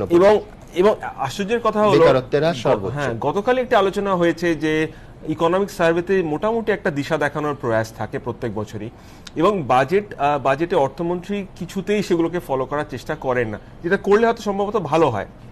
আমি আপনাকে বলছি, গতকাল ইকোনমিক সার্ভেতে বলা হয়েছিল যে মোটামুটি 5-6টি সেক্টর আইডেন্টিফাই করে সেখানে যদি চাকরির বন্দোবস্ত করা যায় একটু স্কিল জেনারেট করিয়ে, তাহলে 2022-এর মধ্যে অন্তত 4 কোটি চাকরির সৃষ্টি হতে পারে। তার কোনো আলোচনা আজকে আপনি বাজেটে পেয়েছেন? সেই সেক্টরগুলোকে আইডেন্টিফাই করার চেষ্টা এবং সেই সেক্টরগুলোকে সামান্য কিছু সাহায্য করার কথা যাতে করে এগুলো হতে পারে, এটা মোটামুটি ছেড়ে দেওয়া হয়েছে। যদি কোনো ন্যাচারাল লতে এটা হয়ে থাকে তাহলে হবে, না হলে হবে না। এবং এই বাজেটে অন্তত এটাও বলেছে যে মেক ইন ইন্ডিয়া কিন্তু এখন আর আলোচিত বস্তু নয়, এখন বলছে অ্যাসেম্বল ইন ইন্ডিয়া। এবং তার জন্য দুটো পদ্ধতি অলরেডি ফলো করেছে। একটা হচ্ছে ফাইনাল গুড, যেটা আমরা ইম্পোর্ট করি বিদেশ থেকে, তার উপর বিশাল রেটে ট্যারিফ বসানো হচ্ছে। এই নিয়ে হয়তো আমেরিকার সঙ্গে চীনের সঙ্গে একটা ট্রেড ওয়ার আবার নতুন করে সৃষ্টি হবে। আর যেগুলো ইন্টারমিডিয়েট গুড, অর্থাৎ যেগুলো সাহায্যে আমরা উৎপাদন করে থাকি, সেগুলোর উপর থেকে ট্যাক্স তুলে নেওয়া হচ্ছে। মানে আপনি দেশে আনবেন, অ্যাসেম্বল করবেন, অ্যাসেম্বল করতে অবশ্যই অত লোক লাগে না যত আপনার উৎপাদন করতে লাগে। ফলে আপনি চাকরি সৃষ্টি করবেন কোথা থেকে, যেখানে আপনি স্থায়ী এবং মানে বেসিক্যালি যারা ওয়ার্কার, যারা স্টাফ, তাদের আপনি নিশ্চিতভাবে ঠিকমতো টাকা দিয়ে, তাদের পারিশ্রমিক দিয়ে একটা ডিমান্ড বা চাহিদা জেনারেট করবেন on a long term basis, তার রাস্তাটাই তো খুলতে পারছে না সরকার। একদম। আমি দ্রুত শিল্পের পাশাপাশি শিক্ষা, সেই শিক্ষাক্ষেত্রে কোন দিশা দেখাচ্ছে এই বাজেট? আদৌ কি শিক্ষাক্ষেত্রে কোনো নতুন যুগের সূচনা হবে? বাজেটে অবশ্য আশা করা হয়েছে যে নতুন শিক্ষানীতি অবিলম্বে ঘোষণা করা হবে এবং সেই দিক থেকে শিক্ষা খাতে বিনিয়োগের কথাও বলা হয়েছে। দেখুন, শিক্ষাক্ষেত্রে প্রত্যক্ষ বিদেশি বিনিয়োগের দরজা খুলে দেওয়ার পথে হাঁটল মোদী সরকার। শনিবার সাধারণ বাজেটে ঘোষণা করলেন কেন্দ্রীয় অর্থমন্ত্রী। It is felt that our education system needs greater inflow of finance to attract talented teachers, innovate and build better labs. Therefore, steps would be taken to enable sourcing external commercial borrowings and FDI so as to deliver higher quality education. কিন্তু শিক্ষায় বিদেশি বিনিয়োগের দরজা খুলে দেওয়ার সিদ্ধান্ত নিয়ে অনেকের মনেই প্রশ্ন আছে। বিদেশি বিনিয়োগ, ইনভেস্টমেন্ট, এটা একটি ছেলো কথা। শিক্ষা এবং ব্যবসা যে সম্পূর্ণ আলাদা সেটা প্রথমত আমাদের বুঝতে হবে। যেগুলো বিদেশের শ্রেষ্ঠ বিশ্ববিদ্যালয়, তারা কখনোই অন্য দেশে গিয়ে ক্যাম্পাস খুলবে না। যদি বিদেশি বিনিয়োগ বলতে যদি উনি বুঝিয়ে থাকেন যে কেউ এসে এখানে কিছু শিক্ষা প্রতিষ্ঠান করবে, করে অনেক ফি নেবে এবং তার থেকে মুনাফা করবে, সেটা একেবারে সম্পূর্ণ ভুল নীতি। আমাদের দেশে সমস্ত যেগুলি একেবারে সর্বশ্রেষ্ঠ কেন্দ্রীয় বিশ্ববিদ্যালয়, সেগুলিকে ধ্বংস করে দেওয়া হচ্ছে। নির্মলা সীতারামন যে বিশ্ববিদ্যালয়ে পড়েছেন, সেখানে কি তাণ্ডব চলছে আমরা দেখেছি। একদিকে আমরা সেই সব করব, অথচ আবার বলবো শিক্ষাক্ষেত্রে আমরা উন্নতি চাই। দুটো একসঙ্গে হয় না। শিক্ষাক্ষেত্রে 2020-21 অর্থবর্ষে 99,300 কোটি টাকা বরাদ্দ করা হয়েছে বাজেটে। এর মধ্যে স্কিল ডেভেলপমেন্টের জন্য বরাদ্দ 3,000 কোটি টাকা। শীঘ্রই দেশের নতুন শিক্ষানীতির ঘোষণা করা হবে বলে জানিয়েছেন কেন্দ্রীয় অর্থমন্ত্রী। Dialogues have been held with state education ministries, members of parliament and other stakeholders about education policy. Over 2 lakh suggestions were also received. The new education policy will be announced soon. শুধু প্রত্যক্ষ বিদেশি বিনিয়োগের রাস্তা খোলাই নয়, শিক্ষার একাধিক ক্ষেত্রে উঠে এসেছে পিপিপি মডেলের কথা। মেডিকেল কলেজগুলির সঙ্গে পিপিপি মডেলে জেলা হাসপাতালগুলিকে জুড়ে দেওয়ার প্রস্তাব দেওয়া হয়েছে বাজেটে। পিপিপি মডেলে মেডিকেল কলেজও তৈরি হবে। এখন বারাসাত ডিস্ট্রিক্ট হাসপাতাল মেডিকেল কলেজ হচ্ছে, সুতরাং পরবর্তীতে যে বনগাঁ সাব ডিভিশনাল হাসপাতাল মেডিকেল কলেজ হবে না এই কথা বলাই যাবে না। হয়তো বনগাঁতে মেডিকেল কলেজ হলে অবশ্যই সুবিধা হবে। বাজেটে নির্মলা সীতারামন ঘোষণা করেন দেশের নামকরা শিক্ষা প্রতিষ্ঠানের তরফে অনলাইনে ডিগ্রি পর্যায়ের কোর্স চালু হবে। অ্যাপ্রেন্টিসশিপের ডিপ্লোমা বা ডিগ্রি কোর্সের জন্য 150টি উচ্চশিক্ষা কেন্দ্র তৈরির প্রস্তাব রয়েছে। 2টি জাতীয় বিজ্ঞান প্রকল্পের ঘোষণা করা হয়েছে। জাতীয় পুলিশ বিশ্ববিদ্যালয়, জাতীয় ফরেনসিক সায়েন্স বিশ্ববিদ্যালয় গঠনের প্রস্তাব রয়েছে বাজেটে। এদিকে বাজেট নিয়ে শুরু হয়েছে রাজনৈতিক চাপানোতরো। বাজেটে শুধুই কথার খেলা আছে, কোনো বাস্তব দিশা নেই দাবি বিরোধীদের। इतने लंबे भाषण में बजट क्या है पता नहीं, आंकड़े क्या है सरकार के पता नहीं। जो असली बातें हैं बजट में उसको छोड़कर तकरीबन 3 घंटे की भाषण दिए। জাতীয় শিক্ষানীতি আছে যার বিরোধিতা আমরা করেছি, এরপরে শিক্ষানীতি 2 যদি আসে তখন দেখব। এতদিন হয়নি কেন? চাকরি কেড়ে নিচ্ছে, সংস্থা বিক্রি করে দিচ্ছে, কারখানা বন্ধ হয়ে যাচ্ছে। এই সরকারের কাছে আমার কোনো প্রত্যাশা নেই। তৃণমূলকে পাল্টা আক্রমণ করেছে বিজেপি। যাদের কোনো কাজ নেই, আর কমিউনিস্টদের কোনো কাজ নেই, বিরোধীদের কোনো কাজ নেই, সেরকম তারা সমালোচনা করে। আর সমালোচনার দিকটা বা ভাষাটা আমার মনে হয় গতবারের যেটা ছিল, যদি পড়ে দেখেন মিডিয়াতে, সেটাই বলা হয়েছে, নতুনত্ব কিছু নাই। এদিনের বাজেটে নন গেজেটেড কর্মী নিয়োগের জন্য ন্যাশনাল রিক্রুটমেন্ট এজেন্সি গঠনেরও ঘোষণা করা হয়েছে। কৃষ্ণেন্দু অধিকারী ও সমীরণ পালের রিপোর্ট, এবিপি আনন্দ। আমি দ্রুত আজকের আরেকটা গুরুত্বপূর্ণ খবরে আসব। জামিয়া মিলিয়ার পর এবার শাহিনবাগের শুট আউট। এক যুবক, তার নাম কপিল গুজ্জার, বন্দুক হাতে সেখানে যায়, দুটো ফায়ার করে এবং তারপর পুলিশ অবশ্য জামিয়া মিলিয়ার থেকে তৎপর ছিল, অন্তত এইখানে এই শাহিনবাগে তাকে গ্রেফতার করা হয়। দেখুন, জামিয়া মিলিয়া বিশ্ববিদ্যালয়ের পর এবার শাহিনবাগ, ফের দিল্লিতে শুট আউট। গুলি চলার পর অভিযুক্তকে পাকড়াও করল দিল্লি পুলিশ। বৃহস্পতিবার জামিয়া মিলিয়া বিশ্ববিদ্যালয়ের পড়ুয়াদের সিএএ বিরোধী মিছিল বেরোনোর ঠিক আগে ইয়েলো আজাদি এই হুমকি দিয়ে পুলিশের সামনে গুলি চালিয়েছিল এই দুষ্কৃতী।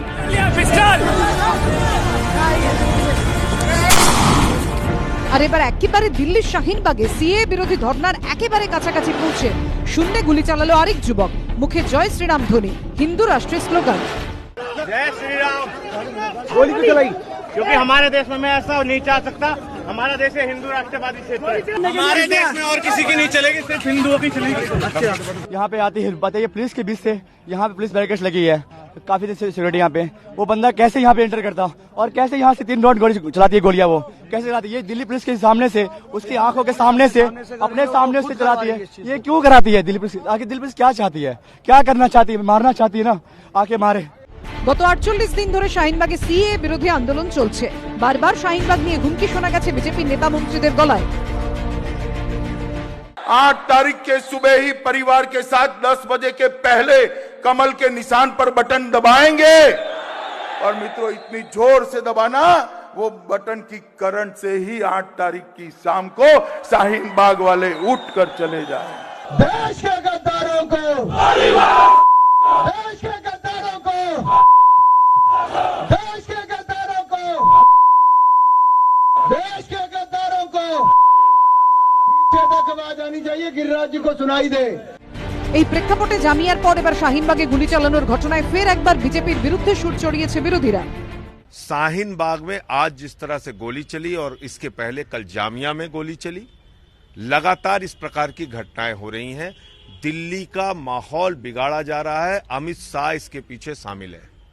अमित शाह दिल्ली का चुनाव टालना चाहता है। अमित शाह और भारतीय जनता पार्टी हार के डर से दिल्ली में चुनाव लड़ना नहीं चाहती। এগুলো কোনো বিচ্ছিন্ন ঘটনা নয়, এটাকে বলে রেশিয়াল সুপ্রিমেসি। যেভাবে কুড়ে কুড়ে সাম্প্রদায়িক বিভাজনের রাজনীতিকে মানুষের মাথার মধ্যে ঢোকানো হচ্ছে, এই হিন্দুত্ববাদী শক্তি বছরের পর বছর ধরে যা করেছিল, আজকে তো মন্ত্রী, প্রধানমন্ত্রী থেকে শুরু করে পোশাক, ধর্ম, খাবার, খাদ্য দেখে এই যে ঘৃণা তৈরি করা হচ্ছে। এখানে দিলীপ ঘোষ বলছে না গুলি মারো, তো এই অল্প বয়সীদের মধ্যে মনের মধ্যে এটা ঢুকে যায়। জামিয়া থেকে জলঙ্গি পর্যন্ত এই কাণ্ড ঘটেছে এবং আজকে শাহিনবাগে তাই ঘটলো। সমালোচনায় সরব সমাজের বিদ্বজনেরাও। আমি বুঝতে পারছি না যে আমি মানুষের মধ্যে এত এত বিদ্বেষ, এত হিংসা কোথা থেকে আসছে। কথাবার্তা এবং যে কাজগুলো করছে পুরো সংবিধান বিরোধী। শাসকপক্ষের কিছু কিছু লিডার, তারা যে ধরনের কথাবার্তা বলছেন এবং সেসব কথাতে এরা উদ্বুদ্ধ হচ্ছে কিনা কে জানে, তাও তো বুঝতে পারছি না। বিজেপির একজন নেতা আছেন না, বাবুল সুপ্রিয়, ও গতকাল বললেন না যে জামিয়া মিলিয়াতে যে ছেলেটি গুলি চালিয়েছে সে একজন উন্মাদ, আর আজকেও শাহিনবাগে যে ছেলেটা গুলি চালালো সেও নিশ্চয়ই উন্মাদ। এইবার প্রশ্ন হচ্ছে যে বিজেপি এরকম আর কতজন উন্মাদকে প্ররোচিত করবে? ফলে মানে এরকম একটা বিপজ্জনক পার্টিকে যতক্ষণ না আমরা দেশ ছাড়া করতে পারছি, যতক্ষণ এদেরকে ক্ষমতা থেকে নামাতে পারছি, ততক্ষণ পর্যন্ত কিন্তু কোনো সচেতন মানুষের এতটুকু পর্যন্ত মানে নিশ্চিন্ত হওয়ার জন্য নেই। বিজেপির সাধারণ সম্পাদক আবার টুইট করে কটাক্ষের সুরে বলেছেন, আজ আবার নাটক, এবার শাহিনবাগে গুলি, ফের একজন বন্দুক উঁচিয়ে গুলি চালালো, একটি সম্প্রদায়ের বিরুদ্ধে চেঁচিয়ে কয়েকটা কথা বলল। দিল্লির গ্রেট ড্রামা পার্টির জন্য দেশকে বড় মূল্য চোকাতে হবে। এবিপি আনন্দ। শান্তনবাবু, বিরোধীরা বলছে বিচ্ছিন্ন ঘটনা নয়। দেখুন, আপনারা দেখানোর অধিকার আছে মিডিয়ার। দিল্লিতে দেখাচ্ছেন, দিল্লিতে যা হচ্ছে, কি হয়েছে পুলিশ তদন্ত করবে, কেউ আহত হয়নি, সৌভাগ্যের বিষয়, পুলিশ গ্রেপ্তার করেছে। আমার হারোয়াতে সরস্বতী পুজো করতে দেয় না, স্কুলের মাস্টার প্রাণের ভয় স্কুলে ঢুকতে পারে না সরস্বতী পুজো করবে বলে। সল্টলেকের দত্তাবাদে সরস্বতী পুজো হয়নি আমি উদ্বোধন করতে যাব বলে। আমাদের পশ্চিমবঙ্গে জায়গায় জায়গায় যেভাবে সরস্বতী পুজো আর ভারত মাতার পুজোকে আটকানো হয়েছে, সেটা কেন মিডিয়ায় স্থান পায় না? সেটা কেন তর্ক হয় না? দিল্লিতে গুলি চলেছে, তার সঙ্গে আমার রাজ্য সভাপতির উপরে গুলি, আপনি বলুন যে এই বিষয়ে আমি উত্তর দেবো না, সেটা অন্য কথা, আপনার অধিকার আছে। অবশ্যই দেবো, কিন্তু আমি বলবো এবিপি আনন্দ এই নিয়েও প্রোগ্রাম করা উচিত। জলঙ্গির প্রোগ্রাম তো আমরা সরস্বতী পুজো কেন হয়নি সেটা নেই করুন, ভারত মাতার পুজো কেন হয়নি সেটা নেই করুন। দিল্লির এই ঘটনায় আপনার কোনো উত্তর নেই। অপরাধী ধরা পড়েছে, এখন তদন্ত করলে ধরা যাবে। এর সঙ্গে জামিয়া মিলিয়ার 12 জন পুলিশ অফিসার বিবেকানন্দের ভঙ্গিতে দাঁড়িয়েছিলেন। আমি বলছি তো দিলীপ ঘোষের গাড়ি, আমার গাড়ি যখন ভাঙা হয়েছে, পুলিশ অফিসার দেখানো হয়েছে, অবশ্যই দেখানো হয়েছে। কিন্তু সরস্বতী পুজোতে যখন টিচারকে ধরে মারছে, তখন কোথায় বিপি আনন্দ দেখানো হয়েছে? আমি দাবি করছি দেখানো। আমার বক্তব্য হচ্ছে সবকিছুকে গুলিয়ে দিলে মুশকিল। আমি জানি না সায়ন্তনদা কোথায় সরস্বতী পুজো আটকেছে, আমার এরকম কোনো ঘটনা জানা নেই। যদি এরকম কোনো ঘটনা ঘটতো, আমি নিশ্চিত, যেহেতু হারোয়াটা আমার জেলার মধ্যে পড়ে, সল্টলেকের দত্তাবাদও আমার জেলার মধ্যে পড়ে, তাহলে এটা আমার গোচরে থাকতো। কোন মানে এইসব উদ্দেশ্য প্রণোদিত, দেখুন আমি বলছি উদ্দেশ্য প্রণোদিত ভাবে এই ধরনের উদ্দেশ্য, আমি বলছি এগুলো সব উদ্দেশ্য প্রণোদিত ভাবে এইসব ফেক নিউজগুলো করে, এই যে ঘটনার পরিপ্রেক্ষিতে জামিয়া হচ্ছে, যেসব ফেক নিউজ ছড়িয়ে দেওয়ার জন্য শাহিনবাগ হচ্ছে, এগুলো হচ্ছে তার ফলশ্রুতি। এই যে একটা বিদ্বেষ, এরকম ভাবে আমাদের সরস্বতী পুজো করতে দেয়নি। ভারত মাতার দেবী, ভারত মাতা কি জয় আমরা বলি, সেটা দেশাত্মবোধের একটা প্রতীক।